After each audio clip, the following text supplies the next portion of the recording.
नमस्कार दोस्तों, एक बार फिर से स्वागत है आप सभी का Manoj study point YouTube channel पे। दोस्तों आज हम इस वीडियो में दो मॉडल पेपर यहां पर सुपर फास्ट रिवीजन करेंगे। हाँ, नमस्ते नमस्ते सभी को, नमस्ते, गुड मॉर्निंग सभी को, गुड मॉर्निंग सभी को, जय हिंद। चलिए क्वेश्चन नंबर देखिए, यहाँ पर पहला नंबर आपसे यहाँ पर पूछा गया है कि असम के अहोम साम्राज्य व मुगलों के बीच सरायघाट का जो युद्ध है आपका किस वर्ष आपका हुआ था। यहाँ पर देखिए क्वेश्चन नंबर पहले नंबर का आपको जवाब देना है। तो यहाँ पर तो देखिए जवाब जो आपका होगा, असम के जो अहोम साम्राज्य व मुगलों के बीच जो आपका सरायघाट का जो युद्ध हुआ था, याद रखिएगा दोस्तों 1671 ईस्वी में आपका हुआ था, जो कि ऑप्शन नंबर आपका ए नंबर बिल्कुल करेक्ट आंसर आपका यहाँ पर हो जाएगा। हाँ, बिल्कुल सही जवाब है। नेक्स्ट प्रश्न देखते हैं। यहाँ पर देखिए सेकंड नंबर आपसे पूछा गया है कि वर्ष 1919 के रॉलेट एक्ट ने ब्रिटिश औपनिवेशिक सरकार को भारतीयों को बिना मुकदमा चलाए गिरफ्तार करने व हिरासत में लेने की जो शक्ति प्रदान किया था, उस समय आपके ब्रिटिश की जो वायसराय कौन थे आपको बताना है। देखिए 1919 में जो रॉलेट एक्ट आया था ना, उसको हम काला कानून कहते हैं, क्योंकि इसमें क्या था कि किसी को भी आप गिरफ्तार कर सकते हैं संदेह के आधार पर, ना कोई अपील थी ना कोई दलील थी, इसीलिए इसको क्या कहते हैं, काला कानून कहते थे रॉलेट एक्ट को। तो उस समय बताना है कि आपके भारत के वायसराय कौन थे। तो याद रखिएगा उस समय आपके भैया लॉर्ड चेम्सफोर्ड थे। याद रखिएगा लॉर्ड चेम्सफोर्ड जो थे आपके, इनका जो कार्यकाल आपका था 1916 से लेकर 1921 तक था आपका, याद रखिएगा। तो ये चेम्सफोर्ड आपके थे। हाँ बिल्कुल, देखिए यहाँ पे करेक्ट आंसर आपका हो जाएगा। इसके बाद आपके 1921 से लेकर आपके 1926 तक आपके कौन रहते हैं, लॉर्ड रीडिंग रहते हैं। भैया कौन रहते हैं यहाँ पे, याद रखिएगा लॉर्ड रीडिंग आपके रहते हैं। 1921 से लेकर 1926 तक आपके रहते हैं लॉर्ड रीडिंग। उनका नाम क्या था, लॉर्ड रीडिंग नाम था। इसके बाद आपके 1926 से लेकर, है ना, 1926 से लेकर आपके 1931 तक आपके रहते हैं यहाँ पर लॉर्ड इरविन रहते हैं। तो यहाँ पे जो आंसर आपका होगा, ऑप्शन क्या लगाएंगे, ऑप्शन आपको लगाना पड़ेगा यहाँ पर विकल्प नंबर डी नंबर के साथ। हाँ, गांधी इरविन समझौता आपका लॉर्ड इरविन के टाइम पे हुआ था, बिल्कुल सही है। सविनय अवज्ञा आंदोलन भी भैया इन्हीं के टाइम पे आपका हुआ था। सविनय अवज्ञा आंदोलन आप जानते हैं कि जो गांधी जी ने भैया आपका दांडी मार्च चले थे 12 मार्च 1930 से लेकर 6 अप्रैल 1930, उसी के बाद आपका ये जो आपका सविनय अवज्ञा आंदोलन है आपका शुरू हो जाता है। आगे बढ़ेंगे। यहाँ पर देखिए क्वेश्चन नंबर देखिए 3 नंबर आपसे यहाँ पर पूछा गया है कि किस अमेरिकी पत्रकार ने धरसाड़ा में गांधी जी के नमक सत्याग्रह का विरोध भैया किया था। नमक सत्याग्रह भी हमने बताया था, ये महात्मा गांधी ने भैया आपका शुरू किया था, और ये जो समाप्त किया था दांडी के पास किया था। साबरमती आश्रम चले थे, दांडी तक चले थे। दांडी कहाँ पे पड़ता है, गुजरात के नवसारी जिला में पड़ता है, ये भी याद रखिएगा, कई बार प्रश्न आपका पूछा गया है। अगर इसमें बात करेंगे भैया 78 सहयोगियों के साथ गए थे। कितने सहयोगी गए थे भैया महात्मा गांधी के साथ, 78 सहयोगियों के साथ भैया गए थे, ये भी याद रखिएगा। और ये जो नमक सत्याग्रह है ना, ये आपका शुरू हुआ था 12 मार्च 1930 से शुरू होता है, और ये आपका चलता है 6 अप्रैल 1930 तक चलता है। ये 24 दिन की दोस्तों यात्रा थी। आपको बताना इसमें विरोध किसने किया था, तो आप कहेंगे सर जो विरोध किया था उनका नाम था आपका वेब मिलर, विकल्प नंबर जाएगा डी नंबर के साथ, जो कि बिल्कुल करेक्ट आंसर आपका अंग्रेजी पत्रकार थे, है ना, बिल्कुल सही आंसर है। हाँ, साबरमती आश्रम से दांडी के लिए प्रस्थान किया था। अगला प्रश्न देखिए, यहाँ पर आपसे पूछा गया, आपको जवाब देना है। हर्षवर्धन की मृत्यु के बाद बताइए राजाओं ने कन्नौज पर शासन कब किया था। हर्षवर्धन की मृत्यु के पश्चात जो है भैया प्रतिहार, कौन से राजा थे भैया, प्रतिहार राजाओं ने कन्नौज पर शासन किया था। बिल्कुल सही आंसर आपका हो जाएगा। हाँ, प्रतिहार वंश को भैया गुर्जर प्रतिहार वंश भी कहते हैं, बिल्कुल सही है, क्योंकि ये गुर्जरों की एक शाखा थी। चलिए आगे बढ़ेंगे। क्वेश्चन नंबर देखिए यहाँ पर 5 नंबर का देखिए आपको जवाब देना है यहाँ से, और बताइए इसका आंसर क्या होना चाहिए। 5 नंबर प्रश्न आपसे पूछा गया है कि सल्तनत कालीन शासक ने अपने दरबार में सिजदा व पैबोस प्रथा की शुरुआत की। ये प्रश्न हमने हालांकि बहुत बार कराया है। सिजदा और जो पैबोस जो प्रथा, ये शुरुआत किसने किया था, कि सल्तनत कालीन शासक ने किया था। हालांकि प्रश्न हमने बहुत बार बताया भी है, और ये आपके बलबन है, गयासुद्दीन बलबन है। ऑप्शन नंबर सी आपका बिल्कुल करेक्ट आंसर आपका यहाँ पर हो जाएगा। गयासुद्दीन बलबन देख लीजिए, सभी का जवाब आ रहा है। क्वेश्चन नंबर देखेंगे 6 नंबर आपसे पूछा गया है, निम्नलिखित में से किस आंदोलन में 1857 ईस्वी के प्रथम स्वतंत्रता संग्राम के बाद पहली बार ब्रिटिश राज की नींद तक उड़ गई थी। किस आंदोलन से भैया 1857 ईस्वी के प्रथम स्वतंत्रता संग्राम के बाद पहली बार ब्रिटिश राज की नींद तक उड़ गई थी, 6 नंबर में बताना है। तो ये आपका था असहयोग आंदोलन। कौन सा आंदोलन था आपका, असहयोग आंदोलन था, याद रखिएगा असहयोग आंदोलन। असहयोग आंदोलन की अगर हम बात करें, ये प्रश्न हालांकि हमने कई बार आपको बताया भी है। हाँ, ये असहयोग आंदोलन की जो शुरुआत है कब हुई थी, इसकी शुरुआत अगर हम आपसे कहें कि इसकी शुरुआत कब हुई थी, असहयोग आंदोलन की जो है दोस्तों शुरुआत कब हुई थी, है ना, तो इसकी शुरुआत की याद रखिएगा 1 अगस्त 1920 को हुई थी। 1 अगस्त 1920 को, है ना, 1 अगस्त 1920 को शुरू होता है ये असहयोग आंदोलन जो है आपका। 1 अगस्त 1920 को महात्मा गांधी जी के नेतृत्व में शुरू होता है ना। और इसमें ये कहा गया था कि ये जो जितनी भी विदेशी वस्तुएं इनका बहिष्कार किया जाए, है ना, सरकारी सेवाओं का परित्याग कर देना, ये सारी चीजें इसमें थी। असहयोग मतलब सहयोग न किया जाए अंग्रेजों का, असहयोग आंदोलन आपका था। लेकिन आप कह सकते हैं कि असहयोग आंदोलन महात्मा गांधी जी को स्थगित करना पड़ा था, क्योंकि ये अप्रैल 1922 में आप लोगों को पता होगा एक आपका चौरी चौरा कांड होता है गोरखपुर के पास, है ना, गोरखपुर के पास चौरी चौरा कांड हो जाता है, जिसमें आपके 20 जो है पुलिसकर्मी जो होते हैं आपके पुलिस चौकी में आग लगा दी जाती है, और 22 जो है पुलिसकर्मी वहां पर जलकर मर जाते हैं। तो जिसकी वजह से महात्मा गांधी जी जो भैया असहयोग आंदोलन को स्थगित कर देते हैं, ये भी आपको याद रखना है। रॉलेट एक्ट आप जानते हैं कि आपका 1919 में, है ना, काला कानून कहते हैं इसको, ये शुरू हुआ था आपका। अगर हम बात करते हैं स्वदेशी आंदोलन, है ना, तो स्वदेशी आंदोलन बताइए कब शुरू हुआ था? स्वदेशी आंदोलन आपका कब शुरू हुआ था? कोई कमेंट करके बता सकता है ना। महात्मा गांधी जी के द्वारा शुरू किया था, बिल्कुल सही है। और ये जो आपका है ये भी आपका आंदोलन 1905 में, 7 अगस्त 1905 में, है ना, 7 अगस्त 1905 को भैया स्वदेशी आंदोलन आपका शुरू हुआ था। इसी को हम बंग भंग आंदोलन भी कहते हैं। देखिए स्वदेशी आंदोलन को ही हम बंग भंग आंदोलन भी कहते हैं, इसमें आपको कोई कंफ्यूजन नहीं होना चाहिए। चलो आगे बढ़ेंगे। अगला प्रश्न देखिए 7 नंबर में आपको बताना है। प्रश्न आपसे पूछा गया है कि निम्नलिखित में से कौन सी सिफारिश हंटर कमीशन द्वारा की गई थी? कौन सी सिफारिश जो है हंटर कमीशन के द्वारा की गई थी? तो ये आपका जो था कॉलेज और यूनिवर्सिटी स्तर पर नागरिक शिक्षा का परिचय, ऑप्शन पहला है। और इस तरीके से सारे ऑप्शन आपको दिख रहा होगा, आप पढ़ सकते हैं। तो इसमें जो सिफारिश की गई थी स्त्री शिक्षा पर, इसमें जो सिफारिश की गई थी कौन शिक्षा पर किया गया था? स्त्री शिक्षा पर किया गया था। ऑप्शन नंबर यहाँ पर जो है बिल्कुल करेक्ट आंसर आपका डी नंबर वाला बिल्कुल करेक्ट आंसर आपका हो जाएगा। चलिए क्वेश्चन नंबर देखेंगे। 8 नंबर आपसे यहाँ पर पूछा गया है, आपको जवाब देना है। चलिए 8 नंबर, निम्नलिखित में से कौन प्रसिद्ध वाक्य एक अनियंत्रित कलम नष्ट करने की सेवा करती है के लिए जाना जाता है? बताइए कौन सा प्रसिद्ध वाक्य है एक अनियंत्रित कलम नष्ट करने की सेवा करती है के लिए जाना जाता है? आपको बताना है आंसर यहाँ पर क्या होगा। हाँ, ये कथन जो है भारत के लोकतंत्र के शिल्पकार कह सकते हैं महात्मा गांधी जी का है, याद रखिएगा। महात्मा गांधी लगा दीजिए। ऑप्शन नंबर यहाँ पर क्या होगा? ऑप्शन नंबर आपको लगाना पड़ेगा आपको सी नंबर वाला। क्वेश्चन नंबर देखिए 9 नंबर आपसे पूछा गया, वर्ष 1930 तक कांग्रेस ने हिंदुस्तानी को राष्ट्रभाषा के रूप में स्वीकार कर लिया था। हिंदुस्तानी जो है का मिश्रण है, संस्कृत और हिंदी का मिश्रण है, या हिंदी और उर्दू का है, या संस्कृत और उर्दू का, या संस्कृत हिंदी और उर्दू का है? 9 नंबर में आपको बताना है। तो इसमें आप देख सकते हैं 9 नंबर में आंसर क्या होगा। हाँ देखिए यहाँ पर जो आंसर आपका है बिल्कुल करेक्ट आंसर की जब हम बात करेंगे, हाँ यहाँ पर देखिए मिश्रित संसद व्यवस्था को महत्व दे रही थी।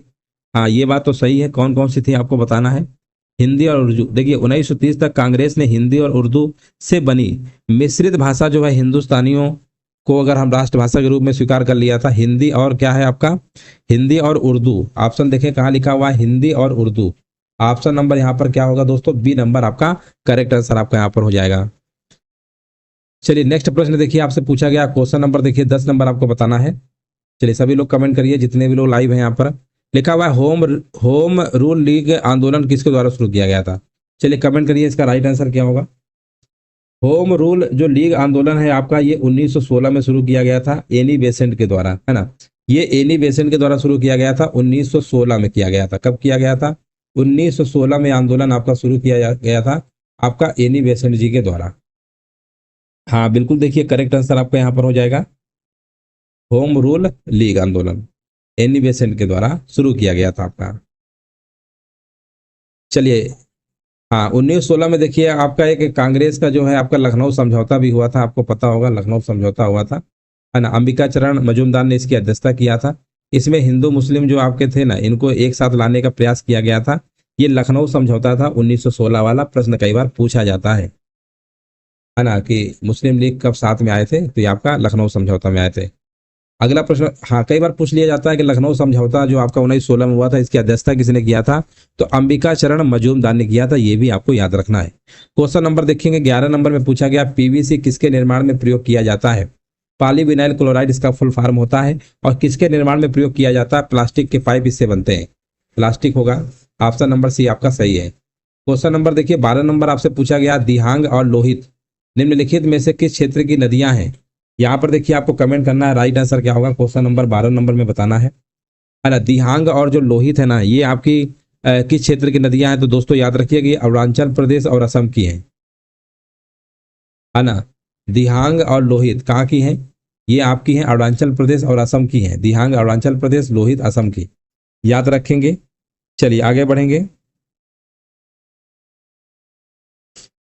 चलिए नेक्स्ट प्रश्न देखिए आपसे यहाँ पर पूछा गया है, आपको कमेंट करना है आंसर क्या होगा। क्वेश्चन नंबर देखिए 13 नंबर आपसे पूछा गया है ना। क्वेश्चन नंबर देखिए 13 नंबर आपसे पूछा गया, आपको जवाब देना आंसर क्या होगा। लिखा हुआ है आपका, नीचे कुछ ताजे पानी के जल निकाय दिए गए हैं, इन्हें अधिकतम से न्यूनतम जल की मात्रा में व्यवस्थित कीजिए और सही कूट आपको बताना है। नीचे कुछ आपके ताजे पानी के जल निकाय दिए गए हैं, इन्हें अधिकतम से न्यूनतम जल की मात्रा में व्यवस्थित कीजिए और सही आपको कूट के आंसर आपको बताना है। यहाँ पर क्या होगा 13 नंबर में। चलिए 13 नंबर में देखिए आपको जवाब देना आंसर यहाँ पर क्या होगा। देखिए अधिकतम से न्यूनतम जल की मात्रा में अगर व्यवस्थित क्रम की बात करेंगे, आइस कैप है आपका, है ना, आइस कैप है आपका, और भौम जल है आपका, फिर नदी है। इसका मतलब ऑप्शन नंबर यहाँ पर क्या लगाएंगे, पहला ही विकल्प आपको लगा देना है। हाँ बिल्कुल, देखिए करेक्ट आंसर आपका यहाँ पर हो जाएगा। चलिए नेक्स्ट प्रश्न देखिए आपको बताना है आंसर क्या होगा। क्वेश्चन नंबर देखेंगे 14 नंबर आपसे पूछा गया, इस द्वीप समूह के द्वीप में पूर्वी तट पर असमेकित गोलास्मों, रोड़े, बटिया, कंकड़ों से बने तूफानी जो समुद्री किनारे हैं ये संदर्भित द्वीप हैं। ये कहाँ पर है आपको बताना है। द्वीप भी आपके टॉपिक में दिया गया है, यहाँ पर आपको बताना है आंसर क्या होगा। ये आपके कहाँ पर है। हाँ देखिए पूर्वी तट पर असमेकित गोलास्मों, रोड़े, बटिया, कंकड़ों से बने तूफानी समुद्र किनारे हैं, है ना। यहाँ पर आपको बताना है आंसर क्या होगा, है ना। ये संदर्भित द्वीप है। 14 नंबर का जवाब क्या होगा। तो ये देखिए यहाँ पर आंसर आपका हो जाएगा बी नंबर, मन्नार की खाड़ी। क्या होगा, मन्नार की खाड़ी। इस द्वीप समूह के द्वीप में यानी मन्नार खाड़ी आपका आंसर क्या है, बिल्कुल है मन्नार की खाड़ी। यहाँ पर आपका द्वीप कौन सा है, मन्नार की खाड़ी है। चलिए नेक्स्ट प्रश्न देखिए आपको बताना है, अगला नंबर बताइए। क्वेश्चन नंबर देखिए 15 नंबर आपसे पूछा गया है, नीचे दी गई फसलों में से कौन सी खरीफ फसलों में आती है। अच्छा देखिए कौन सी खरीफ फसलों में आती है आपको बताना है, आंसर यहाँ पर क्या होगा। 15 नंबर में बताना है। तो खरीफ की फसलें जो आपकी होती हैं, है ना, ये आप जानते हैं कि खरीफ की फसलें क्या होती हैं। रबी की फसल तो आप देखे होंगे कि ठंडियों में बोई जाती है, गर्मियों में कटता है, जैसे गेहूं वगैरह हो गया। ये क्या जून जुलाई में बोएंगे, अक्टूबर नवंबर में काटते हैं, है ना। खरीफ की फसल में आपका धान हो गया, मक्का हो गया, गन्ना हो गया, ज्वार हो गया, बाजरा हो गया, कपास हो गया, जूट हो गया। तो धान और मक्का दिया है, ऑप्शन नंबर ए लगा दीजिए। ऑप्शन नंबर ए आपका सही है। 16 नंबर में पूछा गया, ग्रामीण लोगों का प्राथमिक व्यवसाय क्या है। ग्रामीण लोगों का जो प्राथमिक व्यवसाय होता है क्या होता है, कृषि करना होता है, कृषि पे डिपेंडेंट होते हैं। ऑप्शन नंबर डी होगा। चलिए 17 नंबर का देखिए आपको बताना है आंसर क्या होगा। यहाँ पर देखिए आपसे पूछा गया सीडीपी का मुख्य लक्ष्य क्या है। सीडीपी का मुख्य लक्ष्य आपसे पूछा गया 17 नंबर में। तो इसका फुल फॉर्म क्या होता है, कम्युनिटी डेवलपमेंट प्रोग्राम होता है, सीडीपी का मतलब होता है। और इसका मुख्य उद्देश्य है ग्रामीण समुदाय का, है ना, चौमुखी विकास और कल्याण, ग्रामीणों को आत्मनिर्भर और प्रगतिशील बनाने के लिए। एक और कृषि के आधुनिकीकरण, दूसरी ओर कुटीर उद्योग विकास के उपयुक्त सभी आल आप दीज होगा। यहाँ पे जो आंसर आपका होगा ऑप्शन नंबर डी क्या होगा, बिल्कुल करेक्ट आंसर आपका हो जाएगा। ऑप्शन नंबर डी बिल्कुल राइट आंसर आपका हो जाएगा। नेक्स्ट प्रश्न देखिए आपसे यहाँ पर पूछा गया है, पहली जो है कृषि संगणना कब हुई थी। 18 नंबर में पूछा गया है कि पहली कृषि संगणना कब हुई थी आपकी। तो ये कृषि संगणना जो आपकी हुई थी ना, ये 1970 और 71 के दरमियान हुई थी। ऑप्शन नंबर आपका यहाँ पर ए नंबर बिल्कुल करेक्ट आंसर आपका हो जाएगा। हाँ बिल्कुल देखिए करेक्ट आंसर आपका हो जाएगा। देखिए पहली कृषि संगणना जो है 1781 में की गई थी, हरित क्रांति के सफल, है ना, क्रियान्वयन के बाद ये जो आपका है आपका हुआ था, है ना, सफल के बाद ये जो आपका है 1970-71 में आपका हुआ था। और हरित क्रांति के आपको अगर हम आपसे कहें कि बताइए, आपको कमेंट सेक्शन में बताना है कि हरित क्रांति के जो जनक है किसे कहा जाता है। भारत में तो एम एस स्वामीनाथन कहते हैं, है ना, भारत में एम एस स्वामीनाथन कहते हैं। और अगर आपसे वैसे पूछें तो नॉर्मन बोरलॉग, कौन है भैया, नॉर्मन बोरलॉग है। वैसे नॉर्मन बोरलॉग है, लेकिन जब भारत में बात करेंगे हरित क्रांति के तो यहाँ पर एम एस स्वामीनाथन आपका आंसर बिल्कुल सही हो जाएगा।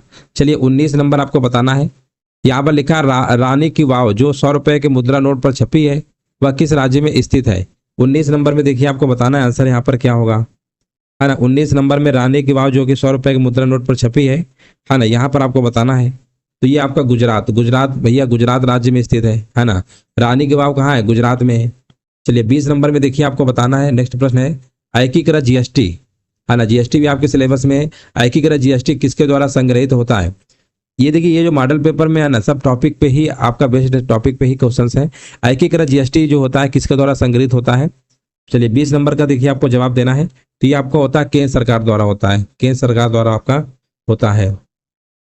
चलिए नेक्स्ट प्रश्न देखिए पूछा गया है, भारत के उपराष्ट्रपति के पद पर लगातार 2 बार कौन रहा था? उपराष्ट्रपति की अगर हम बात करेंगे 2 बार आपके रहे थे डॉक्टर एस राधाकृष्णन जी रहे थे। ऑप्शन नंबर यहाँ पे बिल्कुल करेक्ट आंसर आपका यहाँ पर हो जाएगा। नेक्स्ट प्रश्न देखिए यहाँ पर आपसे पूछा गया है कि भारत के संविधान में कुल कितने मूलभूत कर्तव्य हैं आपके? तो कर्तव्य आपके बताए गए हैं, 11 कर्तव्य हैं, है ना। और इसमें अगर हम बात करते हैं भाग नंबर 4 के का में जोड़ा गया है। मूल कर्तव्य किसमें है? भाग नंबर 4 के का में है। अगर अनुच्छेद की अगर हम बात करते हैं तो आपका 51 का क्या है? का है, 51 के का में आपका बताया गया है, 51 का में है आपका। ये रूस से लिए गए हैं। मौलिक कर्तव्य कहाँ से लिए गए हैं? रूस से लिए गए हैं, आपको याद रखना है। ये कब जोड़े गए थे? 42वां संविधान संशोधन 1976 में आपके मूल कर्तव्य जोड़े गए थे स्वर्ण सिंह समिति के सिफारिश के द्वारा। ये भी आपको याद रखना है। कई सारे प्रश्न आपके इससे बन सकते हैं। अगला प्रश्न देखिए यहाँ पर आपको बताना है, क्वेश्चन नंबर 23 आपसे पूछा गया है, भारतीय संविधान की कौन सी अनुसूची आदिवासी क्षेत्रों के लिए प्रावधान करती है? चलिए कमेंट करिए यहाँ पे आंसर क्या होगा। भारतीय संविधान की कौन सी अनुसूची जो है आदिवासी क्षेत्रों के लिए प्रावधान करती है ना। यहाँ पर आपको बताना है इसका आंसर क्या होगा। तो अनुसूची कौन सी है ना, 5वीं और 6वीं कह रहे हैं, बिल्कुल सही है। आदिवासी क्षेत्रों के लिए जो प्रावधान करती है 5वीं और 6वीं है। ऑप्शन नंबर यहाँ पर डी नंबर बिल्कुल करेक्ट आंसर आपका यहाँ पर हो जाएगा। हाँ डी है, बिल्कुल सही है। देखिए 5वीं अनुसूची जो है इसमें क्या अनुसूचित जनजाति के प्रशासन और नियंत्रण संबंधित है। 6वीं में आपका क्या है? असम, मेघालय, त्रिपुरा, मिजोरम, है ना, जनजातियों के क्षेत्रों से संबंधित है, कुछ स्पेशल आपके राज्यों से। 5वीं और 6वीं लगा दीजिए।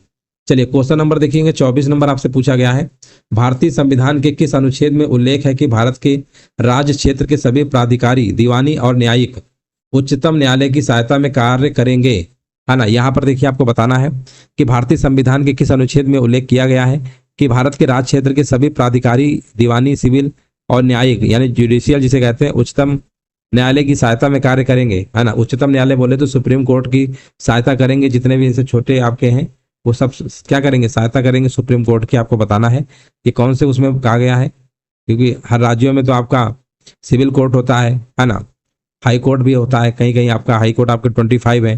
तो ये सब भैया है उच्चतम न्यायालय की सहायता में क्या है? कार्य करेंगे। किस अनुच्छेद में कहा गया है ना? अनुच्छेद में कहा गया 144 में। ऑप्शन नंबर यहाँ पर क्या है? सी नंबर वाला बिल्कुल करेक्ट आंसर आपका यहाँ पर हो जाएगा। चलिए नेक्स्ट प्रश्न देखिए आपसे पूछा गया है, इनमें से बताइए कौन संविधान सभा के एक सदस्य थे? चलिए यहाँ पर देखिए आपको बताना है संविधान सभा के सदस्य कौन से थे, आपको बताना है। मोतीलाल नेहरू हैं, BR अम्बेडकर हैं, फ्रैंक एंथोनी हैं, MK गांधी हैं। तो यहाँ पर आपको बताना है आंसर क्या होगा। तो ये आपके भैया डॉक्टर भीमराव अम्बेडकर, है ना। संविधान सभा के सदस्य कौन थे? डॉक्टर भीमराव अम्बेडकर थे आपके अस्थायी। हाँ नहीं, सदस्य पूछा, सदस्य तो यही थे ना। हाँ देखिए अगर संविधान सभा के अस्थायी अध्यक्ष की बात करते हैं तब आपके डॉक्टर सच्चिदानंद सिन्हा थे आपके 9 दिसंबर 1946 को। लेकिन इसके बाद 11 दिसंबर 1946 को आपके स्थायी जो अध्यक्ष हैं डॉक्टर राजेंद्र प्रसाद जी को बना दिया जाता है। चलेंगे यहाँ पर देखिए 26 नंबर में आपको बताना है, यहाँ पर पूछा गया है किस दृष्टि दोष में व्यक्ति आसपास की वस्तुओं को स्पष्ट रूप से देख सकता है लेकिन बहुत दूर की वस्तुओं को नहीं देख सकता है। देखिए अगर निकट की वस्तुएं दिख रही है तो इसका मतलब होता है निकट दृष्टि दोष। और निकट दृष्टि दोष को हम क्या कहते हैं? मायोपिया कहते हैं, मायोपिया कहते हैं।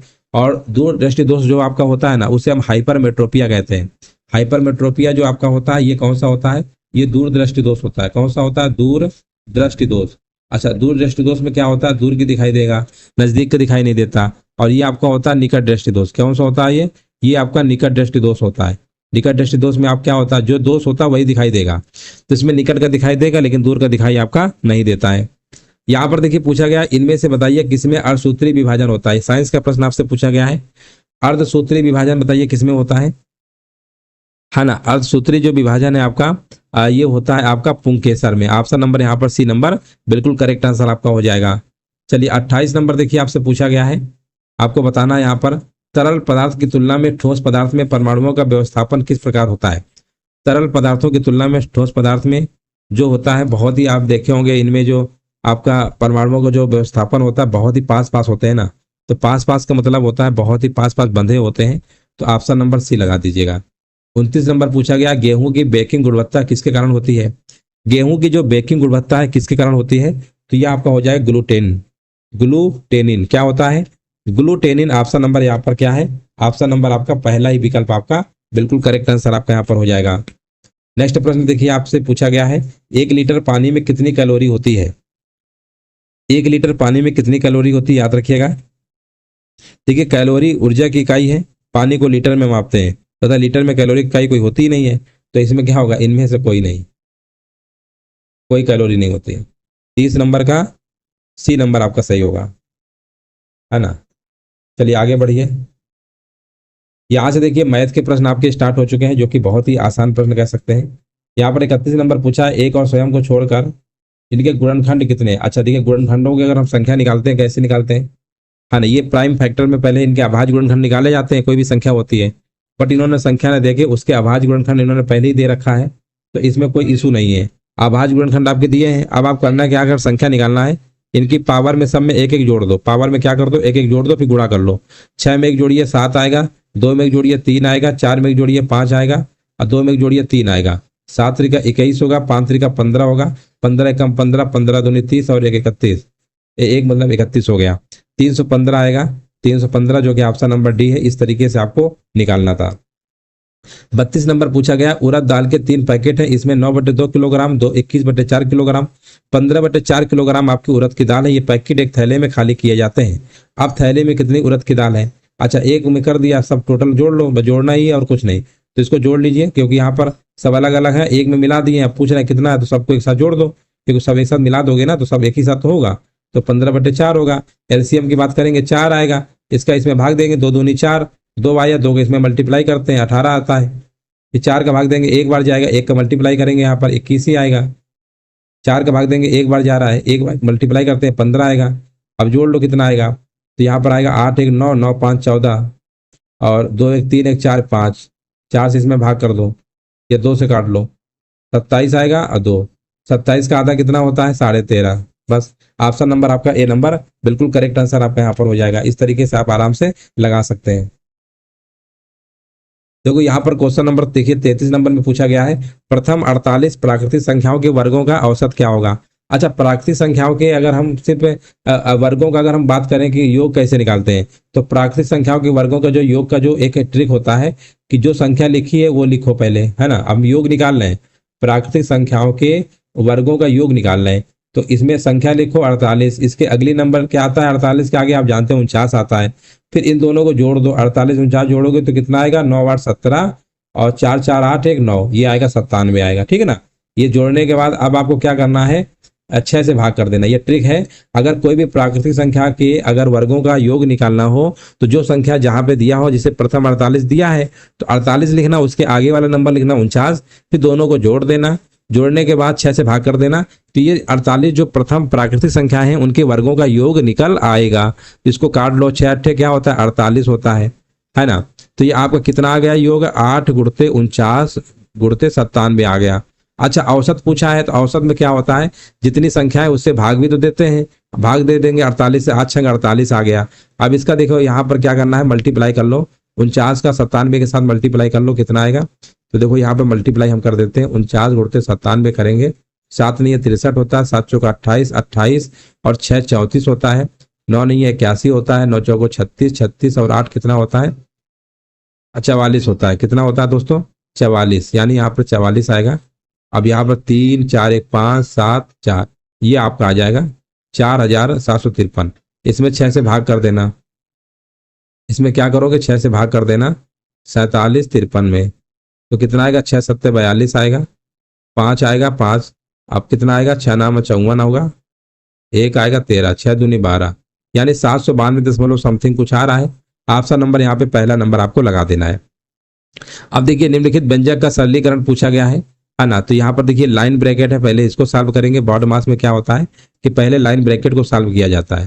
पहले किसको सॉल्व किया जाता है? लाइन ब्रैकेट को किया जाता है, ये आपको पता होगा, है ना। लाइन ब्रैकेट को पहले सॉल्व करते हैं, किसको करते हैं? लाइन ब्रैकेट को करते हैं। है ना, लाइन ब्रैकेट को सॉल्व करते हैं। तो पहले क्या करेंगे, जो ये आपके लाइन ब्रैकेट दिया है पहले इसको हम सॉल्व करेंगे।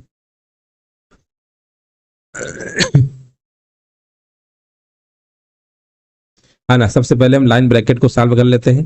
तो देखिए 45 में से 16 को पहले माइनस कर लीजिए, इधर कितना आएगा, 45 में 16 करेंगे तो 15 में 6 गया 9, 3 में 1 गया 2, यानी 29 आपका आ जाएगा।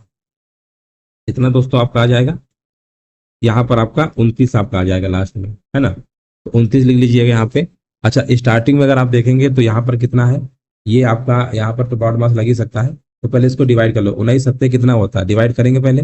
19 सत्ते 33 होता है, 7 गुणे 3, तो 7 यहाँ पे आएगा, मान लो 7 गुणते 3 करेंगे तो 21 आपका आ जाएगा, ठीक है ना। अब यहाँ पर देखो ये वाला जो है इसमें डिवाइड होगा तो आएगा, मतलब 2/24 होगा, 24 यहाँ पे आ जाएगा मान लो। तो 24 दूनी 48, यानी 2 दूनी 4, यानी 4 आएगा, 2 दूनी कितना आएगा, 4 आएगा।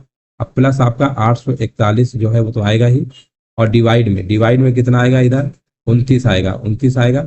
अब 21 माइनस 4 अब प्लस, अच्छा 841 में जब हम 29 से डिवाइड करेंगे तो कितना आपका आएगा, 29 ही आ जाएगा। कितना आ जाएगा दोस्तों, 29 आ जाएगा, है ना, 29 आपका आ जाएगा। अब देखो इसको जोड़ लो, ये जोड़ेंगे तो कितना आएगा, 29 और 21 कितना होता है, 50, 50 माइनस 4 कितना होता है दोस्तों, 46 होता है। ऑप्शन नंबर यहाँ पे डी नंबर आपको लगा देना था। ऑप्शन नंबर डी क्या होगा, बिल्कुल करेक्ट आंसर आपका यहाँ पर हो जाएगा। आसान प्रश्न था, इस टाइप के आएंगे आराम से आप लगा सकते हैं।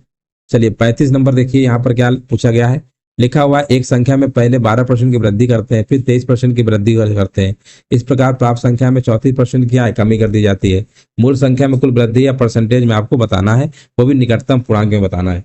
तो मान लेते हैं संख्या पहले आपकी कितनी थी, मान लेते हैं संख्या पहले आपकी 100 थी, इसमें आपने कितनी की वृद्धि कर दी, 12% की वृद्धि कर दी, है ना, 12% की मान लो इसमें वृद्धि कर दी, तो ये हमारी संख्या हो गई 112। 112 के बाद हमने क्या किया, फिर से 23% की वृद्धि कर दी, यानी 112 में ही 23% की वृद्धि करेंगे तो आपका कितना आ जाएगा, है ना। इसमें जब वृद्धि कर देंगे, इसको निकाल लेंगे तो ये आपका आ जाएगा 137। कैलकुलेशन है कर लीजिएगा, 112 गुणते 23/100 करेंगे तो आपका कितना आ जाएगा, 137.76 आपका आ जाएगा, ठीक है ना, ये आ गया। इसके बाद यहाँ पर क्या बोला है, इसके बाद क्वेश्चन में बोला है कि 34% की कमी कर दी गई, कितनी कर दी गई, 34% की कमी कर दी गई, है ना। अच्छा एक चीज याद रखिएगा, 100 में अगर हम 34 कमी कर रहे हैं तो कितना निकालेंगे, 100 में 34 मतलब 100 में 34 कम कर देंगे ना, एक सेकेंड, 100 में अगर 34 कम कर देंगे,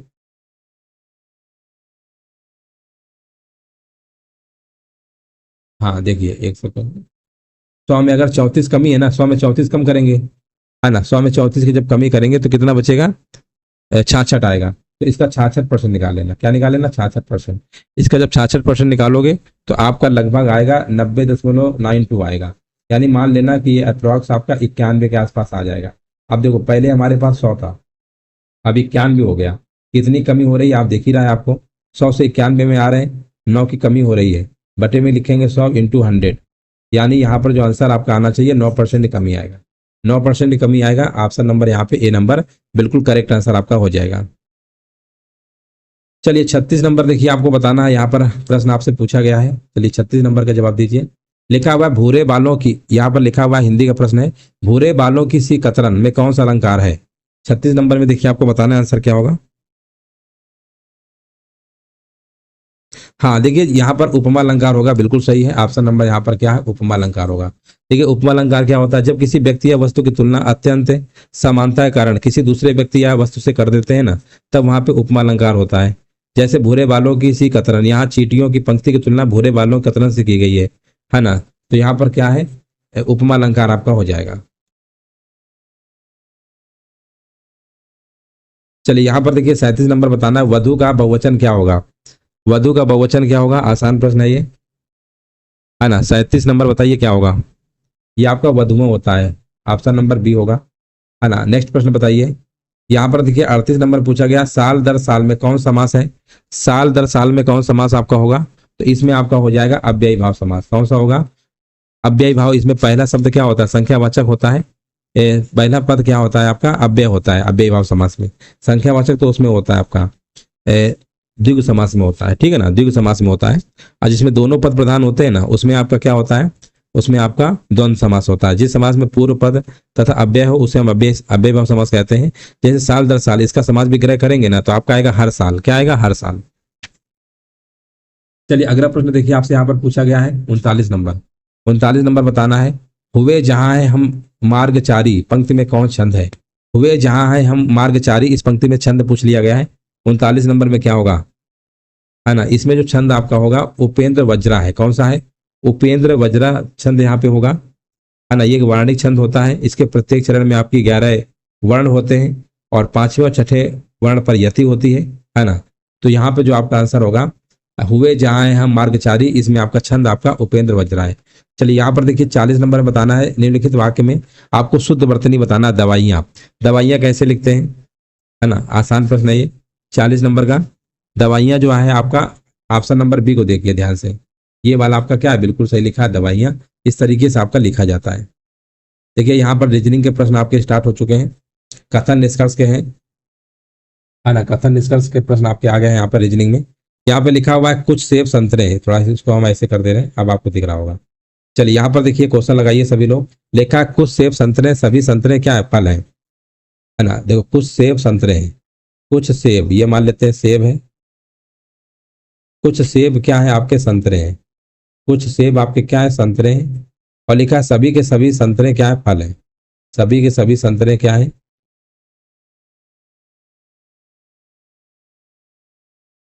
सभी के सभी संतरे क्या है, फल है।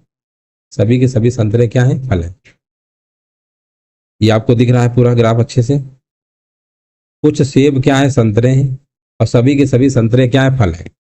अब निष्कर्ष में हम बात करने वाले हैं, है ना? निष्कर्ष में आपको बताना आंसर क्या होगा। देखो यहाँ पर क्या लिखा है, सभी सेब फल हैं, सभी सेब, सभी सेब ये है, और सभी सेब फल हैं, ये नहीं हो सकता, पहला गलत है।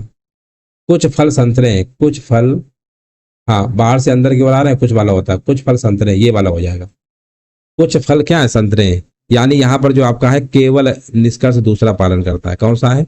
केवल दूसरा निष्कर्ष आपका क्या कर रहा है, पालन कर रहा है, जो कि ऑप्शन नंबर आपका ए नंबर बिल्कुल करेक्ट आंसर आपका हो जाएगा। चलिए यहाँ पर देखिए 47 नंबर में आपसे पूछा गया है, जो जोड़ी अलग है उसकी पहचान करिए। जो जोड़ी अलग है उसको पहचान करना है, जिससे संपत्ति, देनदारियां, नामे, श्रेय, आमदनी, व्यय, फायदा, लाभ। तो अलग है क्योंकि फायदा और लाभ एक ही चीज होती है, तो यही अलग है आपका। चलिए 48 नंबर में देखिए ध्यान से पढ़ लीजिए, लिखा है इस प्रश्न में एक कथन के बाद दो निष्कर्ष आपके दिए गए हैं और आपको यहाँ पर बताना रहेगा कि दी गई कथन की जानकारियां सभी सही हैं, तो दिए गए निष्कर्षों पर आपको विचार करना है और आपको उसी हिसाब से आंसर यहाँ पे देना रहेगा। चलो हम क्वेश्चन पे आते हैं 48 नंबर। चलिए कथन देखिए क्या लिखा हुआ है, कथन को ध्यान से पढ़िए। लिखा है कपिल ने मुनी टीवी पर prime news with Kapil show में अपनी भूमिका के लिए सर्वश्रेष्ठ समाचार एंकर पुरस्कार जीता। ये कथन है आपका, है ना? ये आपका कथन दिया गया है और इसी के अकॉर्डिंग आंसर देना है। कपिल एक टीवी समाचार एंकर है, कपिल ने लगातार दूसरी बार ये पुरस्कार जीता है ना? ये आपको बताना आंसर क्या होगा। तो देखिए कपिल ने मुनी टीवी पर prime news with Kapil show में अपनी भूमिका के लिए सर्वश्रेष्ठ समाचार एंकर पुरस्कार जीता। अगर एंकर पुरस्कार जीता है तो इसका मतलब यही होता है, इसका मतलब होता है कपिल एक टीवी समाचार एंकर है और कपिल ने लगातार दूसरी बार ये पुरस्कार जीता है। कथन में कहीं ऐसा तो नहीं लिखा है कि दूसरी बार जीता, हमें क्या पता। तो ये वाला आपका क्या सरासर गलत हो जाएगा, कथन के अकॉर्डिंग आंसर नहीं दे पाएंगे और केवल निष्कर्ष पहला ही क्या होगा, आपका आंसर आपका हो जाएगा। चलो 49 नंबर में बताइए। 49 नंबर में पूछा गया है निम्नलिखित कथनों से आप क्या अनुमान निकालेंगे। निम्नलिखित कथनों से आप क्या अनुमान निकालेंगे, 49 नंबर में आपको बताना है आंसर क्या होगा। तो लिखिए, लिखा गया है कि मैंने बहुत से पौधों की जड़ों का परीक्षण किया है। मैंने बहुत से पौधों की जड़ों का परीक्षण किया है, देखा गया है कि इन सभी पौधों की जड़ें नीचे की ओर बढ़ती हैं, है ना? नीचे की ओर क्या है, बढ़ती हैं। तो यहाँ पर आपको बताना है मैं एक वनस्पति शास्त्री हूँ, कुछ पौधों की जड़ें नीचे की ओर बढ़ती हैं, एक पौधे की जड़ें नहीं। तो कोई भी पौधा होता है भैया उसकी जड़ें नीचे की ओर होती है ना? तो यही आंसर आपका हो जाएगा सी नंबर। चलिए 50 नंबर में पूछा गया है जिस प्रकार, है ना? यहाँ पर पूछा गया जिस प्रकार कम खर्च फिजूल खर्च से संबंधित है ना, उसी प्रकार कठोर जो होता है किससे संबंधित है। सिंपल सी बात है, कठोर किससे संबंधित आपका हो जाएगा, नरम से हो जाएगा, नरम, है ना? नरम से। देखिए यहाँ से करंट अफेयर्स के प्रश्न आपके स्टार्ट हो चुके हैं, है ना? यहाँ से करंट अफेयर्स के 51 नंबर से स्टार्ट है और आपको यहाँ पर जवाब देना आंसर क्या होगा। चलिए सभी लोग यहाँ पर कमेंट करिए। हाँ अब देखिए करंट अफेयर्स के प्रश्नों को यहाँ कवर करने जा रहे हैं। देखिए प्रश्न आपसे पूछा गया है कि मार्च 2025 में जल शक्ति अभियान के 6वें संस्करण कैच द रेन 2025 पहल किस राज्य में शुरू की गई है ना? बताइए किस शहर में शुरू की गई है, ये आपको बताना है। आंसर यहाँ पर क्या होगा? चलिए सभी लोग यहाँ पर कमेंट करिए। हाँ, ये कहाँ पर शुरू की गई है? ये आपका, हाँ ये हरियाणा के पंचकुला में, बिल्कुल सही है। ये आपका हरियाणा के पंचकुला में शुरू किया गया है कैच द रेन 2025 की पहल, है ना? ये हरियाणा के पंचकुला में शुरू किया गया है। और इसका उद्देश्य समझ लीजिए क्या है, इसका उद्देश्य क्या है ना? इसका उद्देश्य यही है कि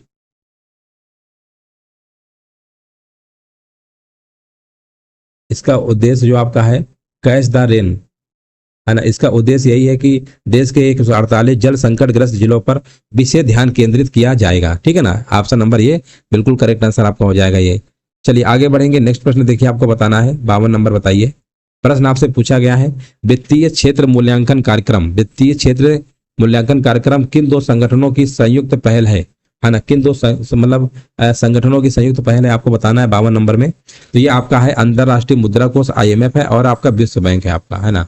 अंतरराष्ट्रीय मुद्रा कोष और विश्व बैंक की पहल है भैया वित्तीय क्षेत्र मूल्यांकन कार्यक्रम। आगे बढ़ेंगे, अगला प्रश्न देखिए आपसे पूछा गया है ना? यहाँ पर 53 नंबर का देखिए आपको जवाब देना है। आंसर क्या होगा?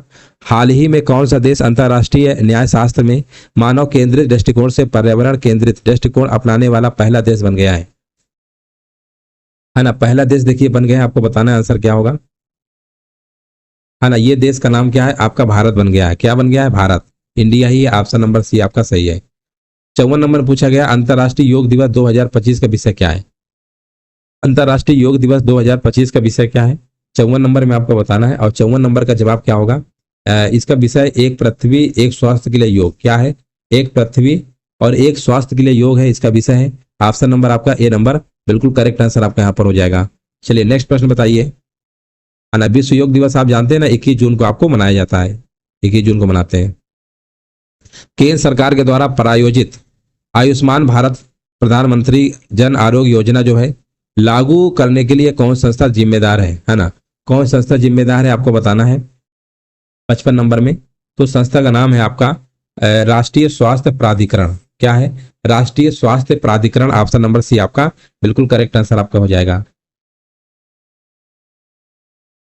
हाँ हाँ बिल्कुल, देखिए चलिए हमारे भी देखिए सौम्या जुड़ चुकी हैं। हाँ नमस्ते नमस्ते, है ना? चलिए आंसर देख लीजिएगा, सभी लोग बाद में देख लीजिएगा, क्लास में बाद में आंसर कर दीजिएगा जो लोग बाद में आए हैं।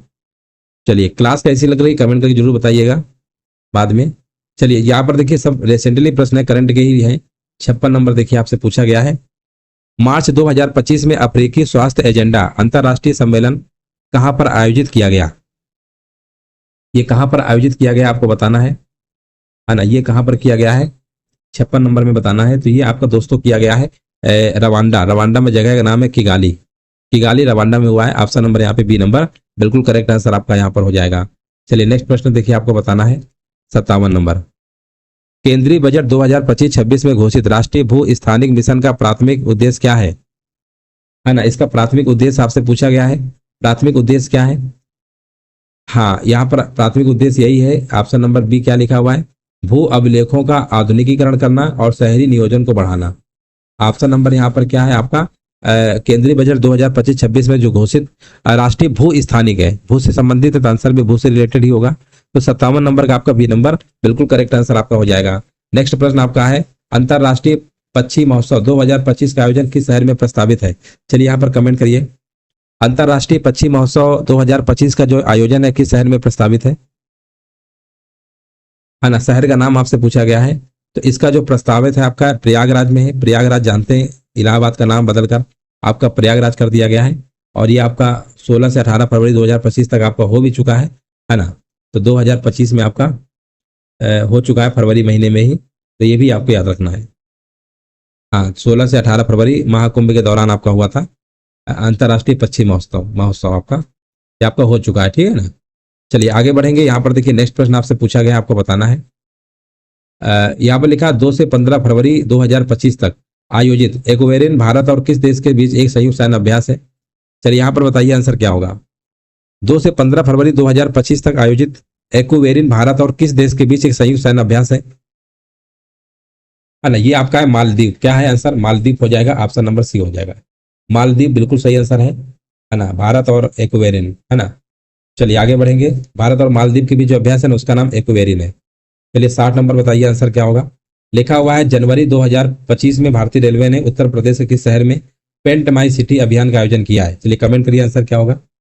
जनवरी 2025 में भारतीय रेलवे ने उत्तर प्रदेश के किस शहर में पेंट माई सिटी अभियान का आयोजन किया है। यहाँ पर देखिए आपको जवाब देना है, आंसर क्या होगा, है ना। पेंट माई सिटी अभियान का आयोजन किया है तो ये आपका प्रयागराज में किया। ऑप्शन नंबर यहाँ पर क्या होगा, ए नंबर आपका बिल्कुल करेक्ट आंसर आपका यहाँ पर हो जाएगा। देख लीजिए सभी का ए नंबर आ रहा है। चलिए यहाँ से देखिए अगले जो प्रश्न आपके स्टार्ट होने वाले हैं वो सामान्य जागरूकता के स्टार्ट होने वाले हैं, जो 10 नंबर के आपके आने हैं। चलिए यहाँ पर देखिए आपसे पूछा गया व्हेन द रिवर स्लीप्स उपन्यास किसके द्वारा लिखा गया है। चलिए 61 नंबर में देखिए आपको बताना आंसर यहाँ पर क्या होगा। तो ये जो लिखा गया है व्हेन द रिवर स्लीप्स जो है, इनका जो नाम है आपका क्या है, स्टेरिन कीर, है ना। ऑप्शन नंबर यहाँ पर क्या होगा, स्टेरिन कीर लगाएंगे, ऑप्शन नंबर डी आपका बिल्कुल करेक्ट आंसर आपका हो जाएगा। कल्पना चावला की मृत्यु अंतरिक्ष मिशन में कब हुई थी। चलिए यहाँ पर बताइए आंसर। कल्पना चावला की जो मृत्यु है अंतरिक्ष मिशन में कब हुई थी। देखिए 1 फरवरी 2003 को आप सभी को पता ही होगा कि अंतरिक्ष शटल कोलंबिया पर सवार थी और जो पृथ्वी के वायुमंडल में प्रवेश करते समय दुर्घटनाग्रस्त हो गया था, ये आपको पता ही होगा। और ये कोलंबिया का 28वां मिशन था, 1 फरवरी 2003। ऑप्शन नंबर यहाँ पर क्या लगाएंगे, है ना। बड़ी दुखद घटना हुई थी 1 फरवरी 2003 को, थोड़ा कुछ सेकंड पहले ही खत्म हो गई थी जब अर्थ में पृथ्वी में उतरने ही वाली थी, है ना। चलिए आगे बढ़ेंगे। हॉकी गेंद का मानक वजन कितना होता है। देखिए हॉकी जो का गेंद होता है, जो लोग हॉकी कभी खेले होंगे तो उन्हें जरूर पता होगा कि हॉकी की जो गेंद होती है उसका जो मानक वजन होता है आपका वो कितना होता है। वो आपका 163 ग्राम से लेकर कितना होता है, 156 ग्राम, है ना। इन्हीं के बीच रहता है आपका। ऑप्शन नंबर यहाँ पे बिल्कुल करेक्ट आंसर सी नंबर हो जाएगा। अगला प्रश्न बताइए। मणिपुर, यहाँ पर बताइए मणिपुरी शास्त्रीय नृत्य के मर्दाना पहलू को किसके रूप में जाना जाता है। चलिए यहाँ पर बताइए मणिपुरी शास्त्रीय नृत्य के मर्दाना पहलू को किसके रूप में जाना जाता है। 64 नंबर बताना है। तो 64 नंबर का जवाब क्या होगा, 64 नंबर का जवाब आपका हो जाएगा चोलोम। क्या किस नाम जानते हैं दोस्तों, चोलोम। ऑप्शन नंबर यहाँ पे सी आपका सही है। घूमर लोक नृत्य कहाँ का है ना, बहुत बार हमने बताया ये।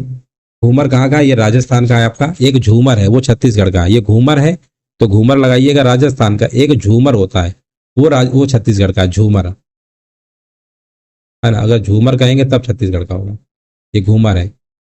अगला है चंडीगढ़ के रॉक गार्डन की नींव किसने रखी थी। चंडीगढ़ के जो रॉक गार्डन है ना इसकी भैया किसने रखी थी, ये रखी थी नेक चंद सैनी, है ना। नेक चंद सैनी ने करवाया था इसका निर्माण, नेक सैनी याद रखेंगे। चलिए आगे बढ़ेंगे। अगला प्रश्न बताइए। विश्व निमोनिया दिवस आपका कब मनाया जाता है, बताइए इसका आंसर क्या होगा। 67 नंबर में। चलिए सभी लोग यहाँ पर कमेंट करिए इसका राइट आंसर क्या होगा। यहाँ पर देखिए आपको बताना है, यहाँ पर आपको बताना है विश्व निमोनिया दिवस आपका कब मनाया जाता है। 67, 12 नवंबर बिल्कुल सही है। जिनका भी आंसर 12 नवंबर आ रहा है ना बिल्कुल सही जवाब दे रहे हैं। 12 नवंबर यहाँ पर क्या है, बिल्कुल करेक्ट आंसर आपका हो जाएगा, है ना। 12 नवंबर को मनाया जाता है। चलिए आगे बढ़ेंगे।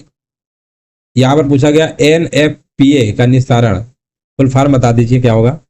NFPA का होता है, हाँ विस्तारण यानी फुल फॉर्म पूछा है, नेशनल फायर प्रोटेक्शन एसोसिएशन होता है। क्या होता है, national fire protection association, NFPA। इसका फुल फॉर्म याद रखेंगे, NFPA। इसका फुल फॉर्म क्या है, national fire protection association.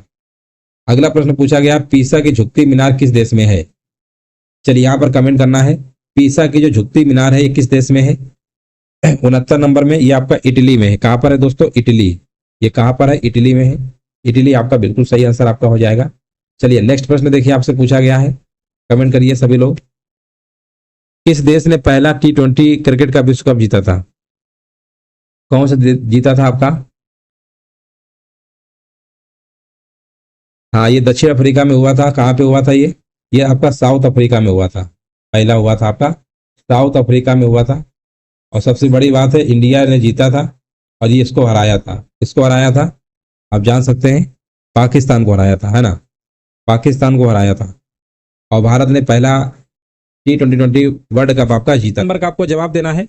Ilbert bill विवाद के साथ कौन सा वायसराय जुड़ा था? तो याद रखिएगा, यहाँ पर आंसर आपका है लॉर्ड कर्जन। तो आपका होगा नहीं, इनका जो ये वायसराय भारत के कब से कब तक थे? तो आपको पता होगा ये 1899 से आपके 1905 तक थे आपके ये वायसराय।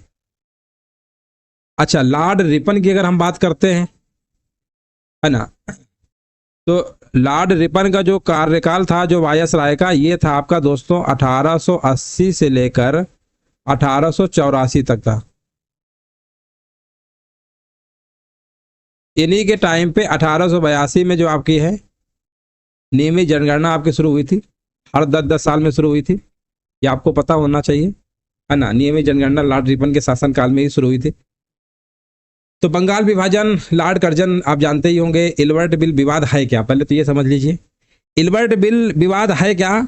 ये 1883 की बात है ना। उसमें एक बिल पेश किया गया था। अब 1883 में जब बिल पेश किया था तो कन्फर्म में कौन भैया रहे होंगे? लॉर्ड रिपन रहे होंगे, क्योंकि रिपन का जो कार्यकाल था वायसराय का वो 1880 से लेकर 1884 तक था। और 1883 में ये क्या लेके आते हैं? एक बिल लेके आते हैं, और उसमें बिल में लिखा होता है, एक प्रावधान किया गया था कि भारतीय जज भी यूरोपियन थे उनके मुकदमे देख सकते हैं। मतलब जो यूरोपीय लोग थे उनके भी मुकदमे दे सकते हैं भारतीय जज। अब इससे क्या हुआ, यूरोपीय जो समुदाय था, अंग्रेज व्यापारी थे, प्रशासनिक कर्मचारी थे, ये सब अत्यधिक आक्रोशित हो जाते हैं, एक विवाद हो जाता है। और इस विवाद के बाद लॉर्ड रिपन जो है 1884 में त्यागपत्र आपका दे देते हैं। तो याद रखिएगा, इल्बर्ट बिल विवाद है क्या? ये लॉर्ड रिपन से संबंधित है। ऑप्शन नंबर बी आपका सही है। चलिए, नमस्ते नमस्ते नमस्ते, गुड मॉर्निंग गुड मॉर्निंग। और देखिए हमारे भी दीक्षा लाइव आ चुकी है, नमस्ते। और यहाँ पर देख लीजिए, एक बार वॉइस वगैरह चेक कर लीजिए, ऑडियो वीडियो क्लियर पहुँच पा रहा है आप तक। फिर क्लास को स्टार्ट कर रहे हैं। थोड़ा सा टेक्निकल इशू हो गया था, नेटवर्क दिक्कत हो रहा था, तभी क्लास आपकी थोड़ा विलम्ब आपकी स्टार्ट हुई है। चलिए आगे बढ़ेंगे। नेक्स्ट प्रश्न देखिए आपके सामने है, लिखा हुआ है किस स्मारक से गौतम बुद्ध ने दुनिया के लिए बौद्ध धर्म के अपने दिव्य ज्ञान का प्रचार किया था? अब देखिए, गौतम बुद्ध के बारे में कौन नहीं जानता है, सभी लोग जानते होंगे। और यहाँ पर अपने दिव्य ज्ञान का प्रचार किया था महाबोधि मंदिर समूह। हुमायूं का मकबरा, लाल किला, ये सब कहाँ आ गए? ये तो उस समय संबंधित बौद्ध धर्म के टाइम पे तो थे ही नहीं, है ना। ये तो आपके थे ही नहीं, ये तो मध्यकालीन प्रसिद्ध इमारतें हैं। हुमायूं का मकबरा, कुतुब मीनार, लाल किला, ये तो आपका मध्यकालीन प्रसिद्ध इमारतें हैं, इनका बौद्ध धर्म से कोई लेना देना ही नहीं है। आदि के महाबोधि मंदिर समूह कहाँ है? ये आपका दोस्तों बोध गया में, बोध गया बिहार में पड़ता है, बोध गया वहीं पर है ये। अच्छा, ये वहीं पर महाबोधि मंदिर के निकट एक वृक्ष था, उसका नाम था महाबोधि वृक्ष। क्या नाम था दोस्तों? जो वृक्ष का नाम था महाबोधि वृक्ष, है ना, महाबोधि वृक्ष था, याद रखिएगा। उन्हीं के मतलब बोधि वृक्ष जिसके नीचे, है ना, महाबोधि मंदिर के निकट एक बोधि वृक्ष था जिसके नीचे महात्मा बुद्ध को ज्ञान की प्राप्ति हुई थी, है ना, याद रखिएगा। और एक प्रश्न आपका एग्जाम में पूछा गया था कि बताइए महाबोधि जो मंदिर समूह में जो स्थित महाबोधि मंदिर है, जो महाबोधि मंदिर है, इसका निर्माण किसने करवाया था? तो इसका निर्माण करवाया था सम्राट अशोक ने करवाया था, 250 ईसा पूर्व में करवाया था, ये आपको याद रखना है। महाबोधि मंदिर का जो निर्माण है किसने करवाया था? अशोक ने करवाया था, ये आपको याद रखना है। चलो आगे बढ़ेंगे, क्वेश्चन नंबर 3 पे आते हैं। और 3 नंबर आपसे पूछा गया है, भारत पर तैमूर ने किस वर्ष आक्रमण किया था? वैशाली बिहार, बहुत बढ़िया, बिल्कुल सही है। हाँ, यहाँ पर देखिए नेक्स्ट प्रश्न आपसे पूछा गया है, आपको जवाब देना है ना, कमेंट करते रहिए, यहाँ पर जवाब दीजिए क्या होगा।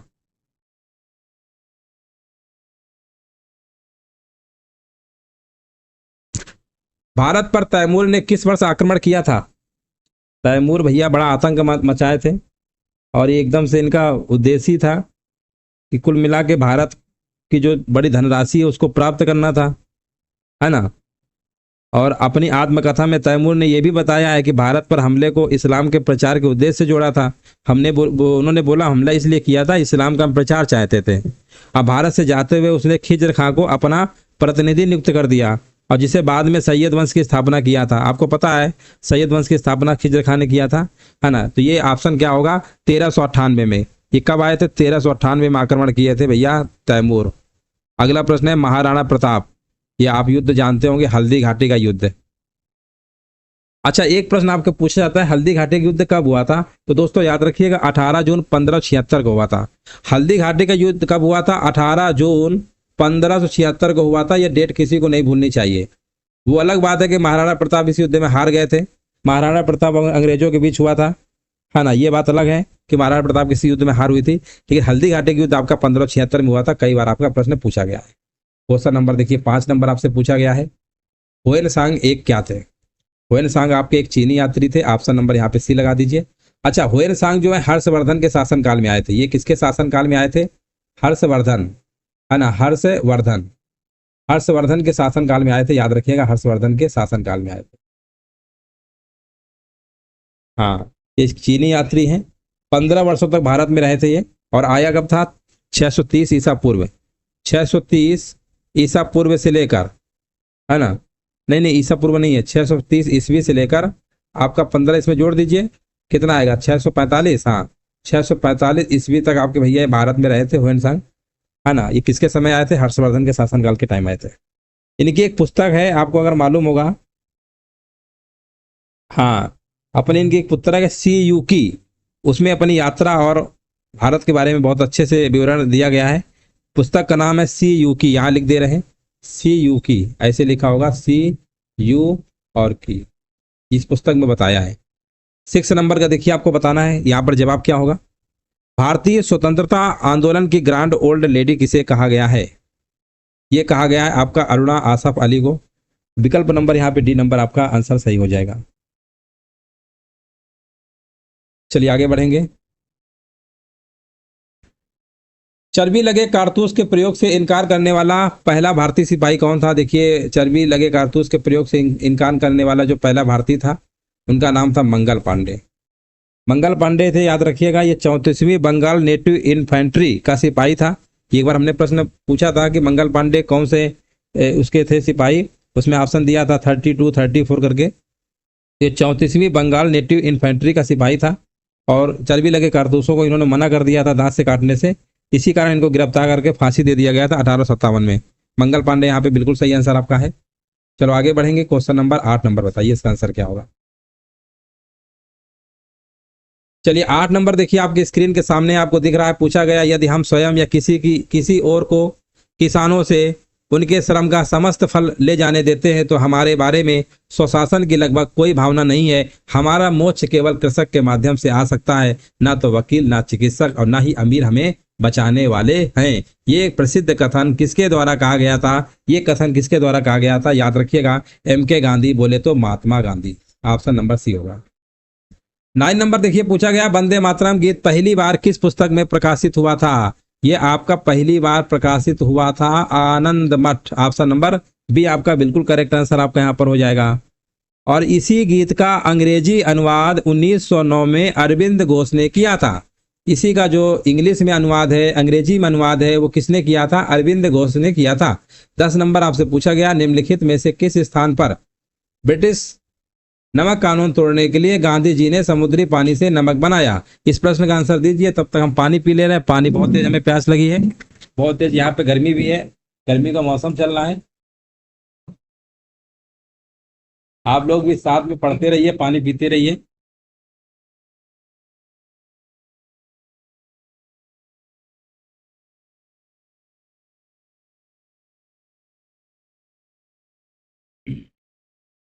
चलिए 10 नंबर का देखिए आपसे पूछा क्या गया है। 10 नंबर का देखिए पूछा गया है निम्नलिखित में से किस स्थान पर ब्रिटिश नमक कानून तोड़ने के लिए। ये भैया आपका डांडी है, साबरमती से डांडी तक यात्रा चली थी, है ना। और ये जो इसमें 78 अनुयायी थे आपके पता होगा। और ये जो क्या कहते हैं डांडी यात्रा है, ये आपकी स्टार्ट कब हुई थी आपको पता है 12 मार्च 1930 को। 12 मार्च 1930 को स्टार्ट होता है और 6 अप्रैल 1930 तक ये चलता है। इसके बाद ये नमक समुद्री पानी से नमक बना देते हैं। इसी के बाद सविनय अवज्ञा आंदोलन आपका शुरू हो जाता है। इसके बाद फिर आपका गांधी इरविन समझौता होता है आपका 1931 में कि भैया का ये कहते हैं कि सविनय अवज्ञा आंदोलन बंद कर दो, तो कुछ समय के लिए बंद कर देते हैं, दोबारा फिर चालू हो जाता है। इसके बाद पूरी तरीके से जो सविनय अवज्ञा आंदोलन है जो बंद कर दिया जाता है, उसका डेट एक बार एग्जाम में पूछा गया था। पूरी तरीके से सविनय अवज्ञा आंदोलन जो स्थगित किया गया था वो 7 अप्रैल 1934, ये डेट याद रखिएगा। पूरी तरीके से सविनय अवज्ञा आंदोलन खत्म कर दिया जाता है। चलिए आगे बढ़ेंगे। अच्छा, डांडी, डांडी कहाँ पर है अगर हम आपसे पूछे तो ये नवसारी जिला के पास है, गुजरात में है नवसारी जिला। एक बार प्रश्न ये भी पूछा गया था, डांडी कहाँ है? ये नवसारी जिला, नवसारी जिला के पास है। नवसारी जिला कहाँ है? गुजरात में है। ये कहाँ पे है? गुजरात में है।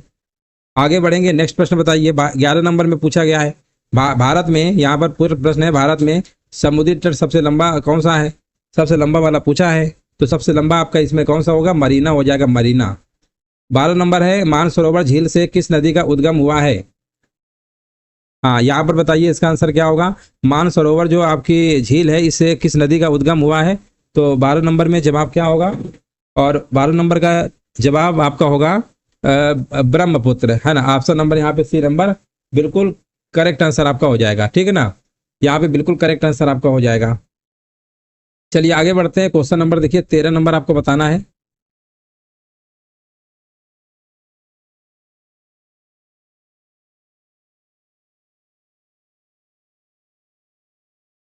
चलिए 13 नंबर बताइए।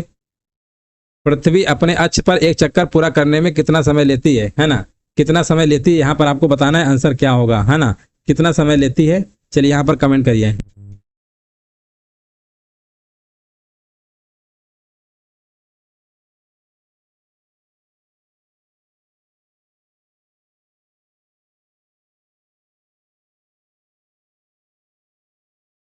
चलिए यहाँ पर देखिए, पृथ्वी पृथ्वी जो है अपने अक्ष पर एक चक्कर पूरा करने में कितना समय लेती है। क्वेश्चन नंबर 13 नंबर आपसे पूछा गया, कह रहे हैं बी नंबर होगा 23 घंटे 56 मिनट और 4 सेकेंड। ऑप्शन नंबर है कहाँ पर? बी नंबर है। चलो अगला प्रश्न बताइए 14 नंबर।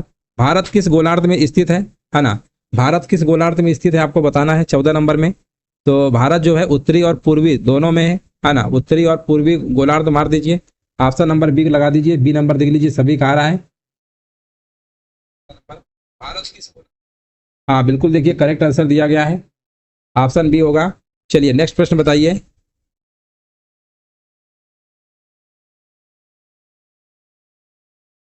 चलिए नेक्स्ट प्रश्न बताइए। यहाँ पर देखिए 15 नंबर पूछा गया, वह शब्द चुने जो अन्य शब्दों से सबसे कम मिलता है ना। अन्य शब्दों से सबसे कम मिलता है आपको बताना है। यहाँ पर 15 नंबर का जवाब क्या होगा? चलिए 15 नंबर का आपको जवाब देना है। तो यहाँ पर लाल सागर, है ना। लाल सागर यहाँ पर क्या है? बिल्कुल करेक्ट आंसर आपका हो जाएगा। लाल सागर यहाँ पर क्या है दोस्तों? बिल्कुल करेक्ट आंसर आपका हो जाएगा। लाल सागर शब्द अन्य चारों शब्दों से सबसे कम मिलता है, क्योंकि अन्य जो 3 महासागर हैं, है ना, उसमें लाल सागर एक सागर है, ठीक है ना, याद रखेंगे। हाँ, लाल सागर। बाकी प्रशांत, हिंद, आर्कटिक महासागर है आपके, है ना। ये लाल सागर लिखा हुआ है, तो सबसे कम यही होगा, अन्य शब्दों से मिलता है। लाल सागर क्या एक सागर है आपका, बाकी सब ये महासागर है। चलो आगे बढ़ेंगे। 16 नंबर बताइए। वास्तविक जीडीपी और नाम मात्र जीडीपी के बीच क्या अंतर है? चलिए 16 नंबर में बताना आंसर क्या होगा।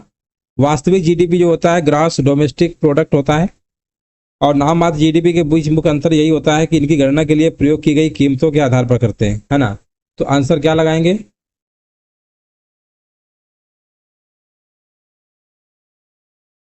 हाँ, पहला ही है आपका कीमत स्तर वाला, ऑप्शन नंबर ए होगा। आधार वर्ष चालू वर्ष तक कीमत स्तर में परिवर्तन। चलिए आगे बढ़ेंगे। अगला प्रश्न बताइए। सरकार कर क्यों लागू करती है? जो सरकार जो है टैक्स लगाती है, क्यों करती है लागू, आपको बताना है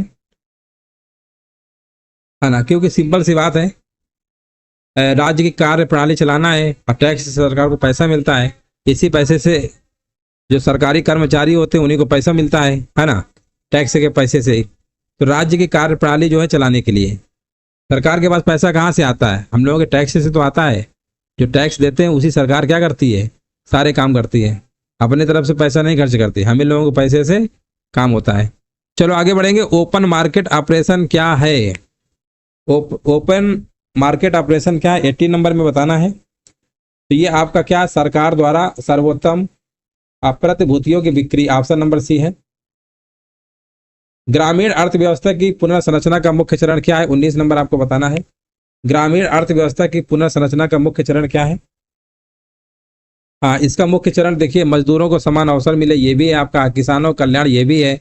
भूमिहीन निर्धन व्यक्ति को सम्मान मिले, ये भी है आपका। यानी आंसर लगाना पड़ेगा उपरोक्त सभी, ऑल ऑफ दीज। यहाँ पर बताइए MSY, इसका फुल फॉर्म आपसे पूछा गया है, क्या होगा? MSY का आपको फुल फॉर्म बताना है।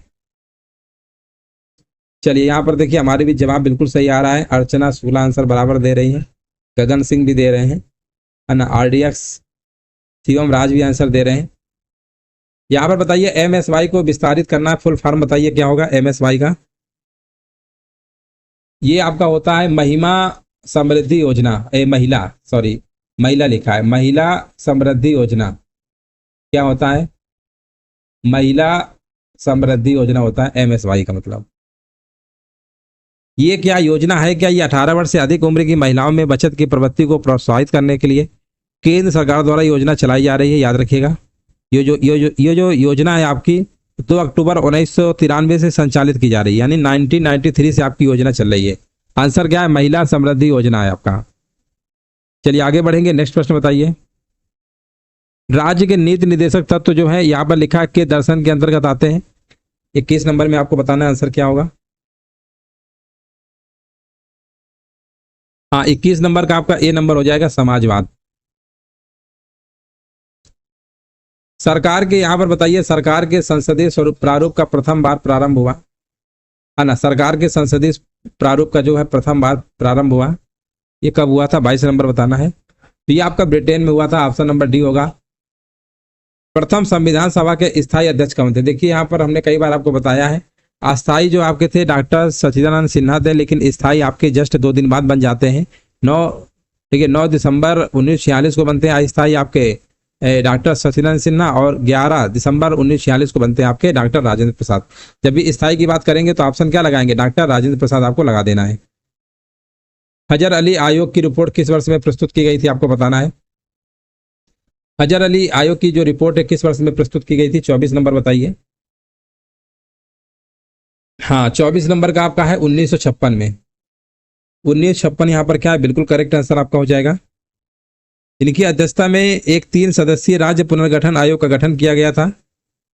हाँ बिल्कुल, देखिए करेक्ट आंसर आपका है। संविधान में कुल कितनी अनुसूचियां हैं? अनुसूचियों की संख्या पूछा गया है, आसान प्रश्न है ये। 12 अनुसूचियां हैं, 22 भाग हैं आपके मूल, अगर भाग बात करेंगे। अनुच्छेद 395 है, वो अलग बात है कि इनके और पार्ट फर्स्ट सेकंड करके बढ़ा दिए गए हैं क्या, लेकिन जो मूल हमारे आज भी वही है ना। संविधान में कोई चेंज नहीं कर सकते, जितना था उतना ही है, बस उसमें बढ़ा देते हैं पॉइंट में। जिसे मान लो फर्स्ट है तो उसका ए कर देंगे, फर्स्ट का ए, फर्स्ट का बी, फर्स्ट का सी, ऐसे हो जाता है। चलिए 26 नंबर बताइए, इनमें से कौन सा एक शरीर के बाहर खाद्य पदार्थ का अपघटन करके फिर से उसे अवशोषित करने वाले जीवों का उदाहरण नहीं है? यहाँ पर देखिए 26 नंबर में आपको बताना आंसर क्या होगा, कौन सा नहीं है। देखिए यहाँ पर पहली बात तो यहाँ पर देखेंगे कि खाद्य पदार्थों का अपघटन करके ब्रेड, फफूंदी, मशरूम, ईस्ट, ये सब है। अमर बेल को बोलते हैं कसकुटा। इसका एक नाम दोस्तों क्या है? कसकुटा, याद रखिएगा, कसकुटा, कसकुटा, कसकुटा, है ना, कसकुटा नाम है इसका। अमर बेल को हम कसकुटा भी कहते हैं। देखिए सभी कहा रहा है। हाँ, परजीवी होता है ये, है ना, पैरासाइट, पैरासाइट होता है आपका ये। हार्बीवोरस पैरासाइट होता है आपका अमरबेल। चलिए 27 नंबर बताइए, इसका आंसर क्या होगा। हाँ बिल्कुल, देखिए गगन सिंह कह रहे हैं 395, 12, 22, बिल्कुल सही बात है। चलिए प्रिया भी देखिए हमारे भी लाइव आ चुकी है। आमाशय में प्रोटीन को पेप्टाइड्स में रूपांतरित करने वाला एंजाइम कौन सा है? यहाँ पर देखिए 27 नंबर में बताना आंसर क्या होगा, है ना। 27 नंबर का देखिए आपको कमेंट करना है, राइट आंसर क्या होगा। यहाँ पर देखिए आमाशय में प्रोटीन को पेप्टाइड्स, पेप्टाइड समझते हैं। देखिए पाचन प्रक्रिया के दौरान जो पेप्सिन नामक एंजाइम होता है वो प्रोटीन को पेप्टाइड्स में और अमीनो एसिड में क्या कर देता है? तोड़ देता है, विखंडित कर देता है। तो आंसर क्या लगाएंगे? पेप्सिन। बेकिंग सोडा होता है खाने वाला सोडा, क्या बोलते हैं इसको? इसको बोलते हैं खाने वाला सोडा। क्या बोलते हैं दोस्तों? खाने वाला सोडा। खाने वाला सोडा क्या होता है? सोडियम बाई कार्बोनेट होता है। सोडियम Na2NaHCO3, इसी को बोलते हैं सोडियम बाई कार्बोनेट या सोडियम हाइड्रोजन कार्बोनेट। दोनों नाम है इसके, कंफ्यूज नहीं होना है ना। अगर इसको हमने सोडियम बाई कार्बोनेट कर दिया तो भी सही है, सोडियम बाई कार्बोनेट या सोडियम हाइड्रोजन कार्बोनेट, दोनों एक ही हैं। सोडियम हाइड्रोजन या कार्बोनेट, दोनों का मतलब एक ही है, चाहिए का हो चाहिए। फार्मूला है Na, सोडियम कार्बोनेट का फार्मूला होता है Na2CO3, है ना। इसको बोलते हैं वाशिंग सोडा। सोडियम कार्बोनेट क्या होता है? वाशिंग सोडा होता है। विद्युत धारा की एसआई इकाई क्या होती है? धारा इकाई एम्पियर, एम्पियर में मेजर करते हैं। चलिए 30 नंबर बताइए, निम्नलिखित में से षटकोणीय क्रिस्टल प्रणाली का उदाहरण कौन सा है? षटकोणीय क्रिस्टल प्रणाली का जो उदाहरण आपसे पूछा गया है 30 नंबर में, क्या होगा?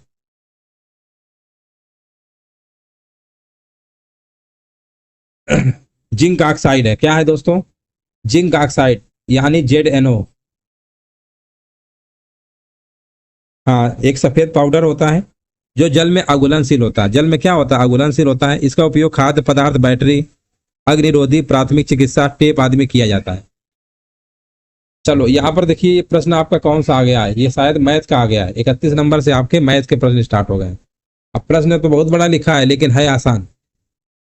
लिखा हुआ है, एक व्यक्ति ने अपने बाग में 2025 पौधे इस प्रकार लगाए कि प्रत्येक पंक्ति के पौधों की संख्या कुल पंक्तियों की अगर बराबर हो जाती है तो बाग में कुल पंक्तियों की संख्या कितनी होगी? अच्छा, बराबर की बात बोल रहे हैं तो इसका वर्गमूल निकाल लीजिए। वर्गमूल में ही तो बराबर होता है। जैसे मान लो हमने कहा 9 का वर्गमूल क्या होगा? 3, 3 का 3 गुणते 3 करते 9 आता है। सेम संख्याएं होती है ना बराबर। ऐसे 16 के लिखते हैं 4 गुणते 4, यानी 16 का वर्गमूल 4 होता है। 25 का आपका 5 होता है। ऐसे 2025 का निकाल लीजिए वर्गमूल।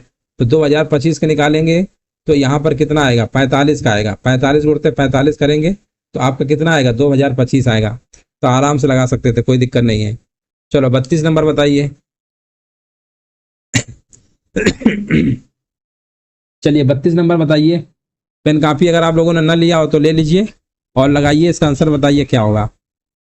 लिखा हुआ है 11√n लिखा है। चलो लिखा रहने दो, कोई बात नहीं, देखते हैं। इसी को लगा रहे हैं। अच्छा, ये 112 को पहले साल्व कर लो। 112 भी और साल्व हो जाएगा। देखो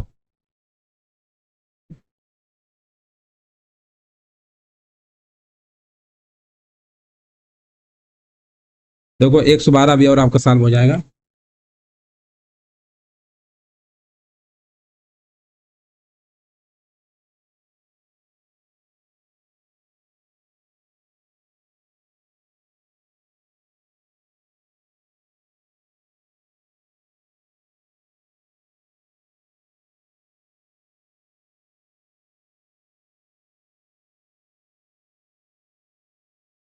देखिए यहाँ पर √112 लिखा था, इसको और सॉल्व कर लो। प्राइम फैक्टर से कर लो। ऐसे 2 से काटोगे 56 आएगा, 2 से काटोगे 28 आएगा, 14 आएगा, 14 आएगा और 7। इसके पेयर बन गए, यानी 2 दूनी 4, 4√7 आएगा, यानी ये 4√7 आएगा। ऐसे इसको करना कर लेना 343 को 7 से काटो। 7 चौको 28, 7 में 63, 7 आएगा फिर 7। एक पेयर बन रहा है, यानी 7 जिसका पेयर बनता है बाहर रहता है, रूट से बाहर रहेगा, और जिसका नहीं बनेगा अंदर आएगा। यानी इसको जब सॉल्व करोगे ये आएगा, इसको करोगे तो ये आएगा।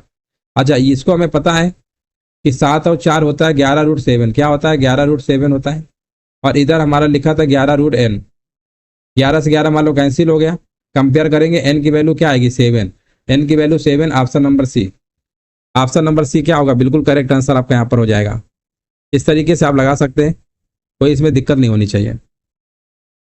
यहाँ पर देखिए सरल करना है। सरल कैसे करेंगे? इसको पहले, इसको देखो, ये सही बटा में लिखा हुआ है 3 एकम 3, एक 4/3 आएगा। यहाँ लिख लो 4/3, फिर प्लस ये आएगा 4 एकम 4, यानी यहाँ भी ये आएगा 7/4। 4 एकम 4, 3 7, इंटू है 3 एकम 3 और 2 5/3 आएगा। डिवाइड है 2×3 = 6, एक 7/2 आएगा।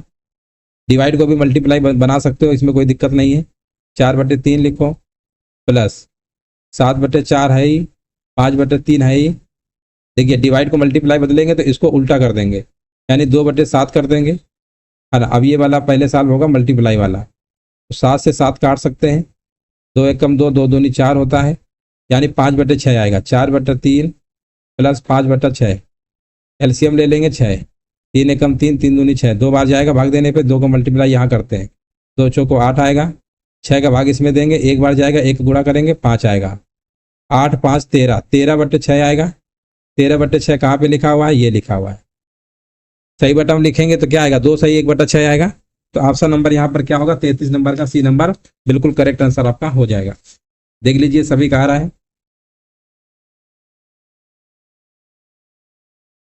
चलो आगे बढ़ेंगे, अगला प्रश्न देखते हैं।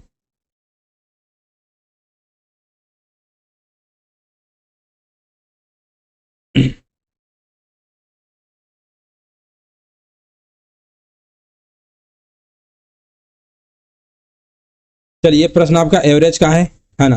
एवरेज का प्रश्न है, कमेंट करिए आंसर क्या होगा। एवरेज के प्रश्न लिखा हुआ है, 30 छात्रों वाली एक कक्षा के सभी छात्रों ने एक टेस्ट दिया, 12 छात्रों का औसत स्कोर इतना है, बाकी छात्रों का इतना है, टोटल 30 है, 30 में 12 का दिया है, तो टोटल कितना होगा। 12 विद्यार्थियों को निकालेंगे तो 12 × 62 कर लो, तो कितना आएगा, 12 दूनी 24, है ना। हम 62 × 12 कर रहे हैं, 12 दूनी 24 और 12×6 = 72, 72 और 2 कितना होता है, 12×6 = 72 होता है ना, और 2 = 74 हो गया, 742। अभी हमारे कितने बचे हुए हैं, अभी बचे हुए हैं 12 हो गया 30 में, अभी 18 छात्र बचे हुए हैं, 18 का गुणा करोगे 60 में, तो 18 0 0 होता है ना, और 112 आएगा।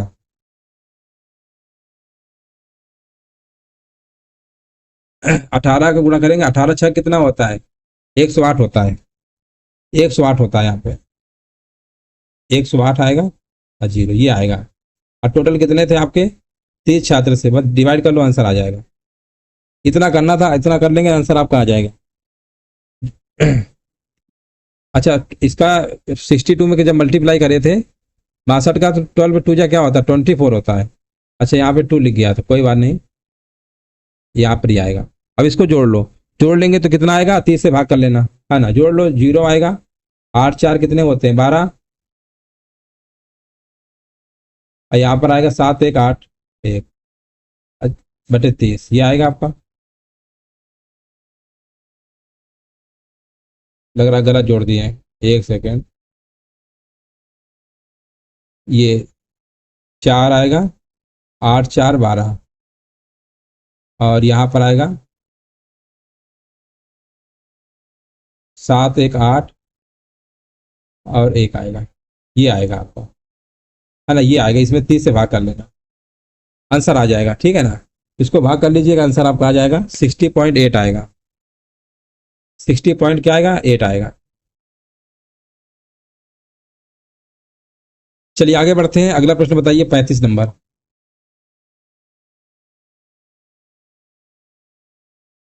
हाँ बिल्कुल, देखिए सही आंसर दिया गया है। चलिए यहाँ पर बताइए इसका आंसर क्या होगा। लिखा हुआ है, एक निर्वाचन क्षेत्र में कुल मतदाताओं में से 45% पुरुष हैं और शेष महिलाएं हैं। यदि 60% पुरुष निरक्षर हैं और 60% महिलाएं क्या है, साक्षर हैं, तो यहाँ पर पूछा क्या गया, पूछा गया निरक्षर महिलाओं की संख्या बताइए, साक्षर पुरुषों की तुलना में कितना % है। तो देखिए इस प्रश्न को कैसे लगाएंगे, बहुत ही आसान तरीके से बताने वाले हैं। अच्छा पुरुष जो है मेल है, मेल हमारे कितने हैं, मेल हम मान लेते हैं 45 है, 45% वाले 45 है मान लेते हैं, तो फीमेल कितनी होंगी। अच्छा मेल 45 हैं तो फीमेल कितनी होंगी, 100 में 45 है तो फीमेल आपकी 55 रही होंगी, इतना आपको पता चल गया। अब इसमें बोला है कि 60% क्या है, निरक्षर हैं। अच्छा 60% अगर निरक्षर है तो साक्षर कितने रहे होंगे, पुरुष 40% रहे होंगे, परसेंटेज तो 100 का होता है ना। अगर 60% अगर पुरुष निरक्षर हैं, पढ़े लिखे नहीं है, तो हम साक्षर निकालेंगे, क्योंकि प्रश्न में आपसे पूछा गया है साक्षर पुरुषों की तुलना में, तो हमें साक्षर वाला चाहिए। और यहाँ पर महिलाएं दिया है साक्षर, तो पूछा निरक्षर, उल्टा करना है। तो जो 60% पुरुष निरक्षर दिया है तो आप साक्षर निकालिए, यानी 45 का निकाल लीजिए, 40% निकालो डायरेक्ट है, क्योंकि ये अंडरस्टूड है। अगर 60% अगर निरक्षर हैं, अगर मान लीजिए पुरुष है, तो ये मतलब पता चलता है कि 40% हमारे साक्षर हैं। तो पुरुषों की संख्या 45 है और साक्षर निकालना है, तो इसी का निकाल लो 40%। 40% निकाल लीजिए, 20 दूनी 40 होता है, 20 पंचे 100 होता है, 5 ना 45 होता है, यानी 18। 18 हमारे जो पुरुष आ गए साक्षर हैं, ये क्या है, साक्षर है। अच्छा, महिलाओं की जब हम बात करते हैं, महिलाएं 55 हैं, बोला है कि साक्षर है 60%, हमको चाहिए निरक्षर, निरक्षर आपकी होंगी 40%। 40/100 कर दीजिए, जीरो जीरो काट ही सकते हैं, इसको काट लीजिए, 5 एकम 5, 5 दूनी 10, 2 दूनी 4, यानी यहाँ पर आ गया 22। कितने आ गया दोस्तों, 22। इतना आप कर लेंगे। हाँ, तो ये जो हमारा जो 22 आया है, निरक्षर हैं। ये महिलाएं कैसी हैं भैया, निरक्षर हैं। अब प्रश्न क्या बोला गया था, निरक्षर महिलाओं की जो संख्या है वो कितनी अधिक है। अच्छा, अधिक बोला है, तो अधिक के लिए हम ऐसे चलेंगे, 18 से 22 की तरफ बढ़ेंगे तभी तो बोलेंगे ना अधिक अधिक है। 18 से 22 बढ़े तो कितना ज्यादा है, 4, नीचे आएगा बट्टे में 18, जहां चलते हैं वो नीचे आता है अपान में, इंटू 100। इसको काट लो, 2 से काट लो, यानी यहाँ पर आएगा 200/9 का भाग दे लो 200 में, 9 दूनी 18, फिर 9 दूनी 18, फिर 9 दूनी 18, ऑप्शन नंबर आएगा सी नंबर। 22.22% यहाँ पर क्या है, बिल्कुल देखिए आंसर आ गया है, बिल्कुल सही जवाब था। चलिए यहाँ से देखिए प्रश्न आपके रीजनिंग के शुरू है क्या, अच्छा हिंदी के हैं। चलो यहाँ पर बताइए 36 नंबर प्रश्न क्या है, रिक्त स्थानों की पूर्ति करना है। लिखा हुआ निर्जीव वस्तुओं को जड़ भी कहा जाता है, तो सजीव वस्तुओं क्या कहते हैं। 36 नंबर का बताना आंसर क्या होगा, तो उसे हम चेतन कहते हैं, क्या चेतन, ऑप्शन नंबर डी लगा दीजिए। निर्जीव वस्तुओं को जड़ तथा सजीव वस्तुओं को चेतन कहा जाता है। जड़ का विलोम क्या होता है, चेतन आपका होता है। जड़ का विलोम क्या होता है, चेतन होता है। हमेशा राष्ट्र के प्रहरी बनो, 37 नंबर क्या होगा, हमेशा राष्ट्र के प्रहरी बनो, यानी हमेशा राष्ट्र के सजग प्रहरी बनो, ऑप्शन नंबर ए होगा। 38 नंबर देखिए आपसे पूछा गया खर शब्द का पर्यायवाची क्या होगा। चलिए 38 नंबर बताइए। 38 नंबर में पूछा गया है आपसे,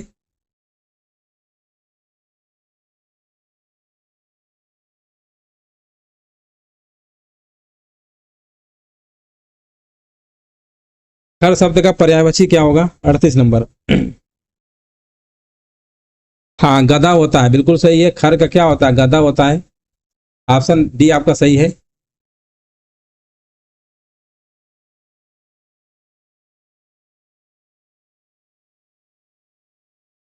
चलो 39 नंबर बताइए, इसका आंसर क्या होगा। 39 नंबर बताइए, महर्षि शब्द में कौन संधि है। चलिए 39 नंबर में बताइए, महर्षि शब्द में संधि कौन सी है। महर्षि शब्द में संधि का नाम बताना है। 39 नंबर, इसका महा प्लस ऋषि होगा, महा प्लस ऋषि होगा, और छोटा आ बड़ा आ, और यहाँ पर क्या कहते हैं, बड़ा और री के बाद अर हो जाता है, महर्षि ऋषि, महर्षि बोलते हैं ना, तो यहाँ पर आंसर क्या होगा, गुण संधि होगा, है ना। इसका संधि विच्छेद क्या होगा, महा प्लस ऋषि होता है, महा प्लस, महा प्लस ऋषि होता है, महा प्लस क्या होता है, ऋषि होता है। बड़ा और री आता है तो अर हो जाता है। 40 नंबर बताइए, गीतकार में कौन समास है ना, गीतकार में बताइए कौन समास है आपका,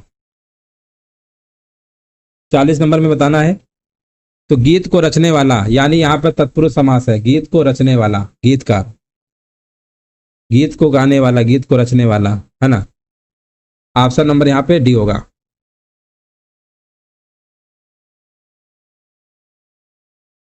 चलिए यहाँ से देखिए रीजनिंग के प्रश्न आपके स्टार्ट हैं, और आपको यहाँ पर कमेंट करना रहेगा, आंसर बताइए क्या होगा। चलिए 46 नंबर के देखिए रीजनिंग के प्रश्न आपके स्टार्ट है यहाँ से, और आपको बताना है यहाँ पे राइट आंसर क्या होगा।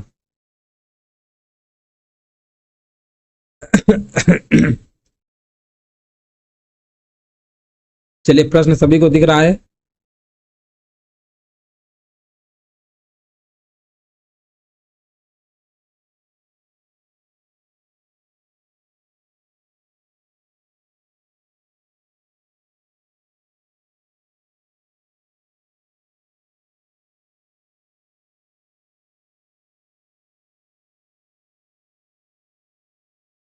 चलिए 46 नंबर देखिए, आपको बताना है ACDF संबंधित है CGJN से, उसी तरीके से FBEHI का संबंध किससे होगा। चलिए यहां पर आंसर बताइए क्या होगा 46 नंबर का। 46 नंबर में देखिए कमेंट करना है राइट आंसर क्या होगा।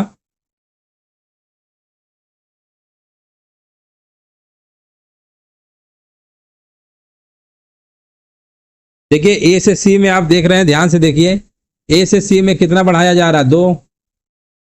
इसी प्रकार सी से यहां पर जी आ रहा है DEFG यानी 4 बढ़ाया जा रहा है। इसी प्रकार डी से जे में पहुंच रहा है 6 बढ़ा रहे हैं। एफ से एन में पहुंच रहा है 8 बढ़ा रहे हैं। यानी 2 4 6 8 का कॉम्बिनेशन है, यहाँ पर 2 4 6 8 बढ़ाया जा रहा है। 2 4 6 8 क्या है आपको बढ़ाया जा रहा है।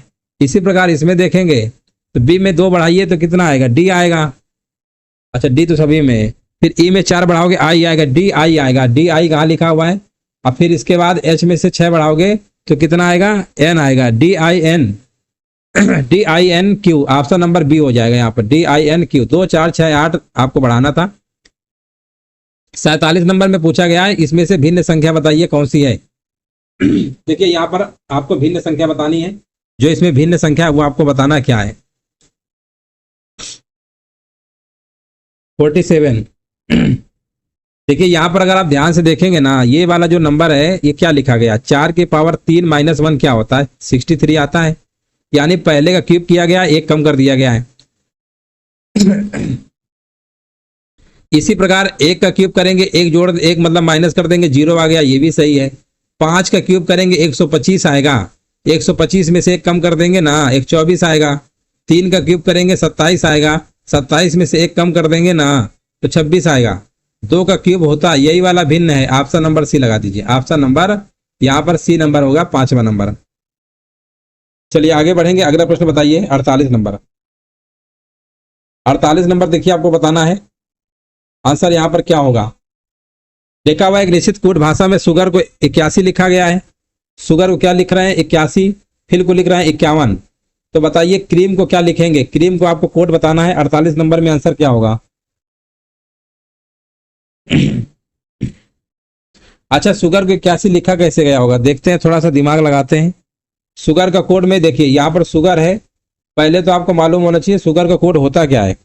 एस का होता है 19 होता है, यू का कितना होता है, यू हमारा होता है 21 होता है, जी हमारा 7 होता है, ए हमारा 1 होता है, आर हमारा 18 होता है। अच्छा इन सबको जोड़ो, 19 21 7 1 और 18, इन सबको जोड़ो कितना आ रहा है। चलिए जोड़ के बताइए सभी लोग यहाँ पर कितना आ रहा है।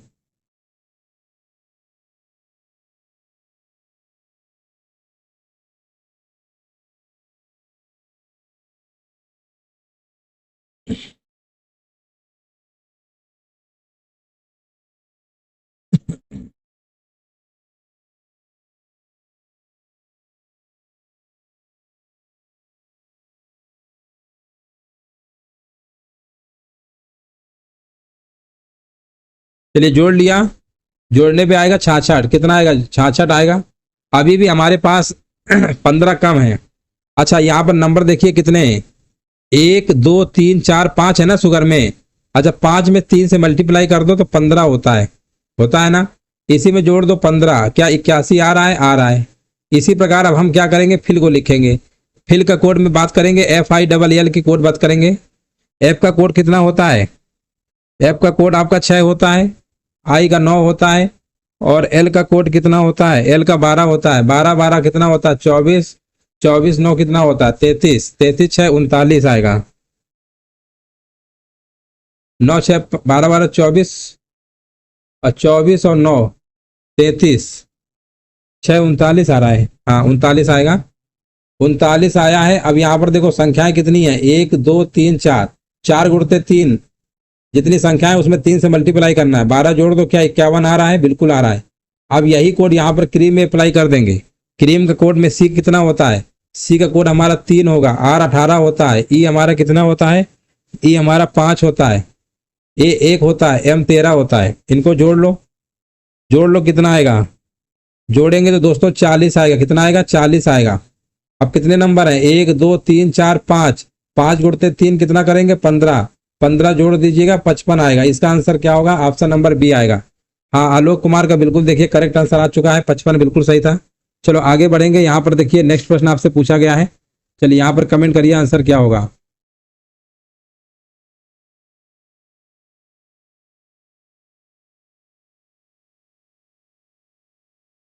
चलिए 49 नंबर बताइए इसका आंसर क्या होगा।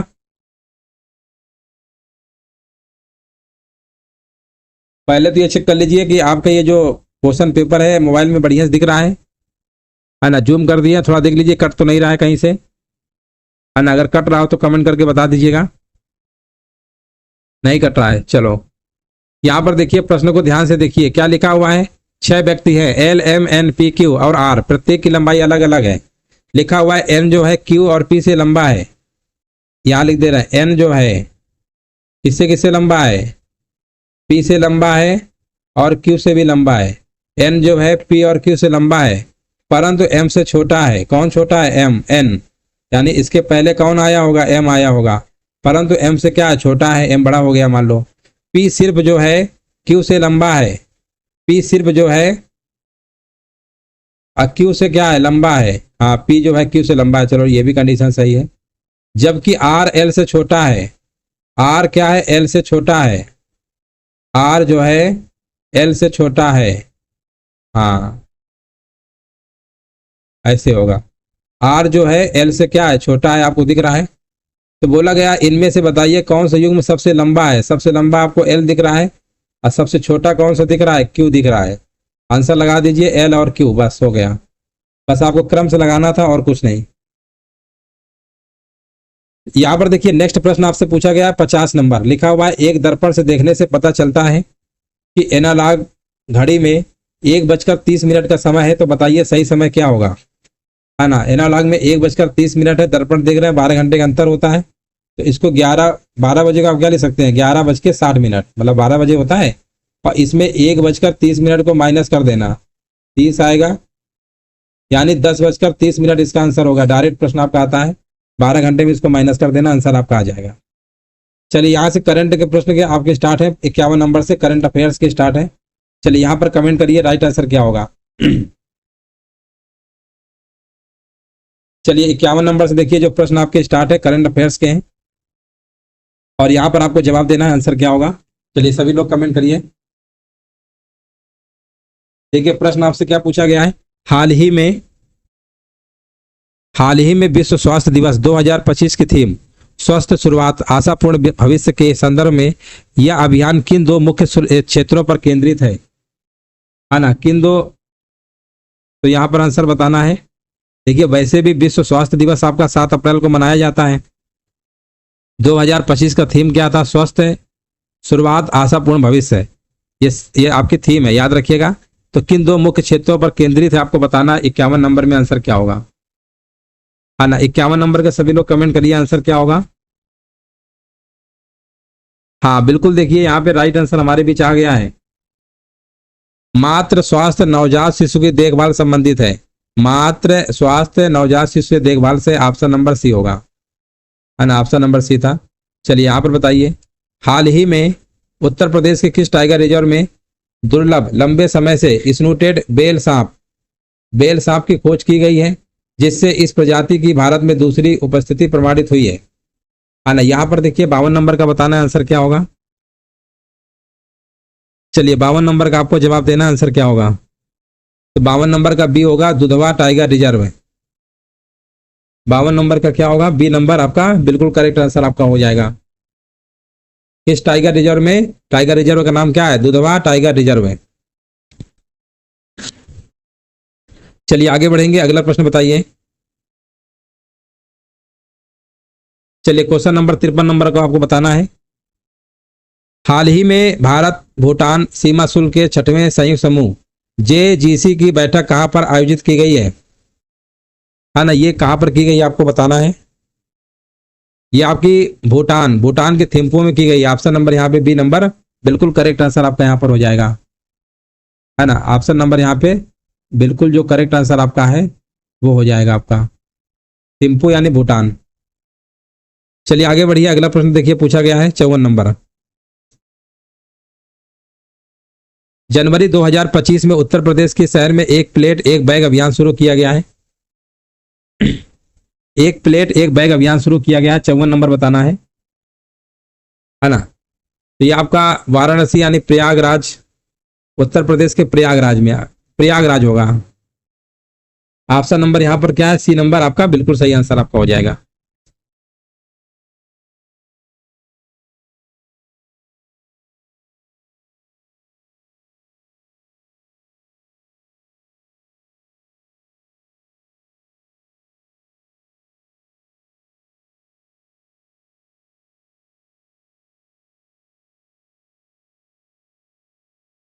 चलिए अगला प्रश्न देखिए, आपको बताना है। नेक्स्ट प्रश्न है, हाल ही में, हाँ ना, यहाँ पर 55 नंबर है। हाल ही में कौन सा देश अंतरिक्ष डॉकिंग प्रयोग का सफलतापूर्वक प्रदर्शन करने वाला चौथा देश बन गया है? बताइए कौन सा देश बन गया है, 55 नंबर में आपको बताना है। उस देश का नाम है आपका ऑस्ट्रेलिया। अंतरिक्ष डॉकिंग प्रयोग, स्पेस डेक्स का सफलतापूर्वक प्रदर्शन करने वाला जो देश आपका बन गया, ऑस्ट्रेलिया बन गया है। 26 नंबर बताइए, 56 नंबर। 56 नंबर में देखिए आपसे पूछा गया है, जनवरी 2025 में किस अंतर्राष्ट्रीय संगठन ने 2025 में बच्चों के लिए संभावनाएं, बच्चों के लिए लचीली प्रणालियों का निर्माण रिपोर्ट प्रकाशित किया है? हाँ ना, यहां पर देखिए आपको बताना है आंसर क्या होगा। तो ये किया यूनिसेफ, है ना, यूनिसेफ याद रखिएगा। यूनिसेफ ने 2025 में बच्चों के लिए जो संभावनाएं, बच्चों के भविष्य की लचीली प्रणालियों का निर्माण जो है शीर्षक से एक रिपोर्ट जारी किया है, याद रखिएगा।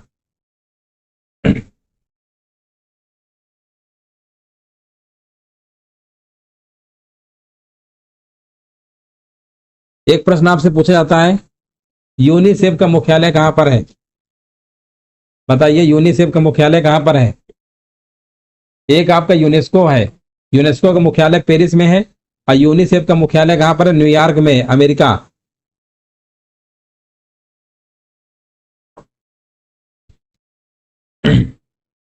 चलिए 57 नंबर बताइए, हाल ही में चर्चा में रहे विवो चिदम्बरनार पोर्ट किस राज्य में है? देखिए विवो चिदम्बरनार पोर्ट किस राज्य में है आपको बताना है, आंसर क्या होगा। यहां पर बताइए, हाल ही में चर्चा में रहे वीओ चिदम्बरनार पोर्ट किस राज्य में स्थित है? ये कहां पर है? ये आपका है तमिलनाडु, MK स्टालिन वहां के सीएम है।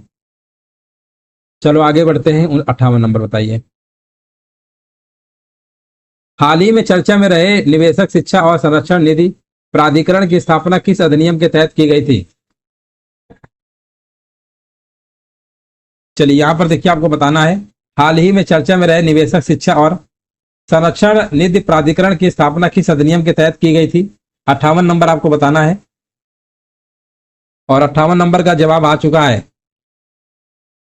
हाँ, भारतीय अधिनियम कंपनी अधिनियम कौन सा है? 2013 वाला, कंपनी अधिनियम 2013 वाला है, बिल्कुल सही आंसर है आपका है।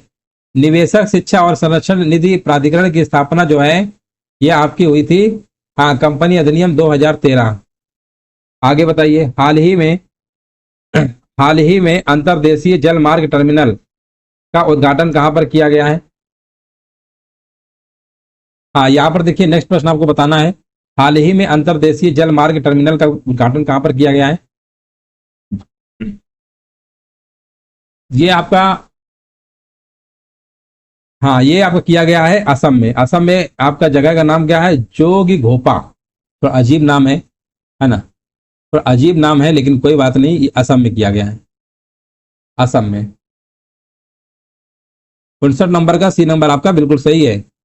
चलिए 60 नंबर देखिए, यहां से जो प्रश्न आपके स्टार्ट है इसके बाद 61 नंबर से वो सामान्य जागरूकता के हैं, ये करंट अफेयर्स का ये लास्ट प्रश्न और आपका है 60 नंबर। हाल ही में संयुक्त राष्ट्र संघ द्वारा किस वर्ष को ग्लेशियरों के संरक्षण का अंतरराष्ट्रीय वर्ष घोषित किया गया है? हाल ही में संयुक्त राष्ट्र संघ द्वारा किस वर्ष को ग्लेशियरों के संरक्षण का अंतरराष्ट्रीय वर्ष घोषित किया गया है? ये किया गया आपका 2025। 60 नंबर का ऑप्शन नंबर क्या होगा? ए नंबर बिल्कुल करेक्ट आंसर आपका यहाँ पर हो जाएगा। चलिए यहाँ से जो प्रश्न आपके स्टार्ट है सामान्य जागरूकता की स्टार्ट है 61 नंबर से, और यहाँ पर आपको बताना है 61 नंबर लिखा हुआ है निम्नलिखित में से किस देश के साथ भारत का मुक्त व्यापार करार नहीं है? चलिए 61 नंबर बताइए। ठीक है, भारत का ब्राजील के साथ जो है ना मुक्त व्यापार करार नहीं है, याद रखिएगा, है ना। ब्राजील के साथ नहीं है, बाकी सबके साथ है ना, बाकी सबके साथ है। चलिए आगे बढ़ेंगे। कॉमनवेल्थ सेंटर कहां पर स्थित है? 62 नंबर बताना है। देखिए कॉमनवेल्थ को हम राष्ट्रमंडल खेल के नाम से भी जानते हैं और ये आपका लंदन में स्थित है। कहां पर है ये आपका लंदन में स्थित है। यहां पर देखिए नेक्स्ट प्रश्न आपसे पूछा गया है, अमृत का आशय क्या है ना। अमृत का देखिए आशय पूछा गया है, इसका फुल फॉर्म क्या होता है? Atal Atal mission for rejuvenation and urban transformation होता है। देखिए AMRUT अमृत का फुल फॉर्म क्या है ना, याद रखिएगा, Atal mission for reju rejuvenation and urban transformation. यहां पर आंसर क्या होगा? इसका फुल फॉर्म पूछा गया था, option number C, option number C है। भांगड़ा बताइए किस राज्य का राजकीय लोक नृत्य है? भांगड़ा पंजाब, पंजाब होगा। चलिए 65 नंबर बताइए, ड्रिबल शब्द सामान्यतः किससे संबंधित है? जो आपका ड्रिबल शब्द है ना, ये किससे संबंधित है? ये आपका है बास्केटबॉल से, बास्केटबॉल, बास्केटबॉल से है। और यहाँ पर बताइए किस देश का जो बुल फाइटिंग राष्ट्रीय खेल है, बुल वाला, बुल फाइटिंग, ये कहाँ का है? स्पेन का है, ऑप्शन नंबर सी होगा। चलिए 67 नंबर बताइए, the soul of the butterfly, the soul of a butterfly reflections on, reflections on life's life's journey, इस पुस्तक के लेखक कौन है? The soul of a butterfly reflections on life's journey पुस्तक के लेखक कौन है? 67 में आपको बताना है। और इसके जो लेखक है उनका नाम है मोहम्मद अली। मोहम्मद अली यहाँ पर क्या है? बिल्कुल करेक्ट आंसर आपको हो जाएगा। ये इनकी क्या है? आत्मकथा है, आत्म क्या है? कथा है। यहाँ पर पूछा गया बेटों वाली विधवा किसके द्वारा लिखी गई लघु कथा है? बेटों वाली विधवा जो है हिंदी के महान इतिहासकार साहित्यकार, है ना। बेटों वाली जो विधवा है हिंदी में महान साहित्यकार है मुंशी प्रेमचंद, इनके द्वारा और भी रचना है, गोदान गबन, ये सब आपने पढ़े होंगे, उपन्यास है इनके। चलिए अगला प्रश्न बताइए 69, पोटाला पैलेस जो कि एक 7 मंजिला भवन है, 7 मंजिला क्या है? भवन है आपका, ये किससे संबंधित है ना, किससे संबंधित आपको बताना है? पोटाला पैलेस ये आपका है दलाई लामा, दलाई लामा संबंधित है, तिब्बत में आप जानते हैं। हाँ, दलाई लामा का वो आवास स्थान है, आप कह सकते हैं आवास है। चलिए आगे बढ़ते हैं।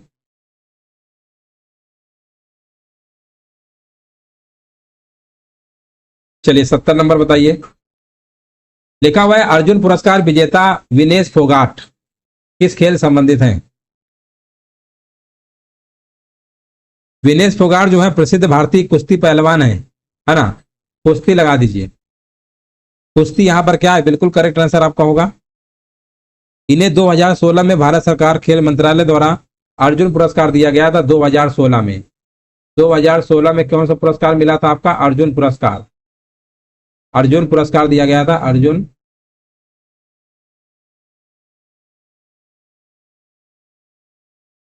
2016 में दिया गया था।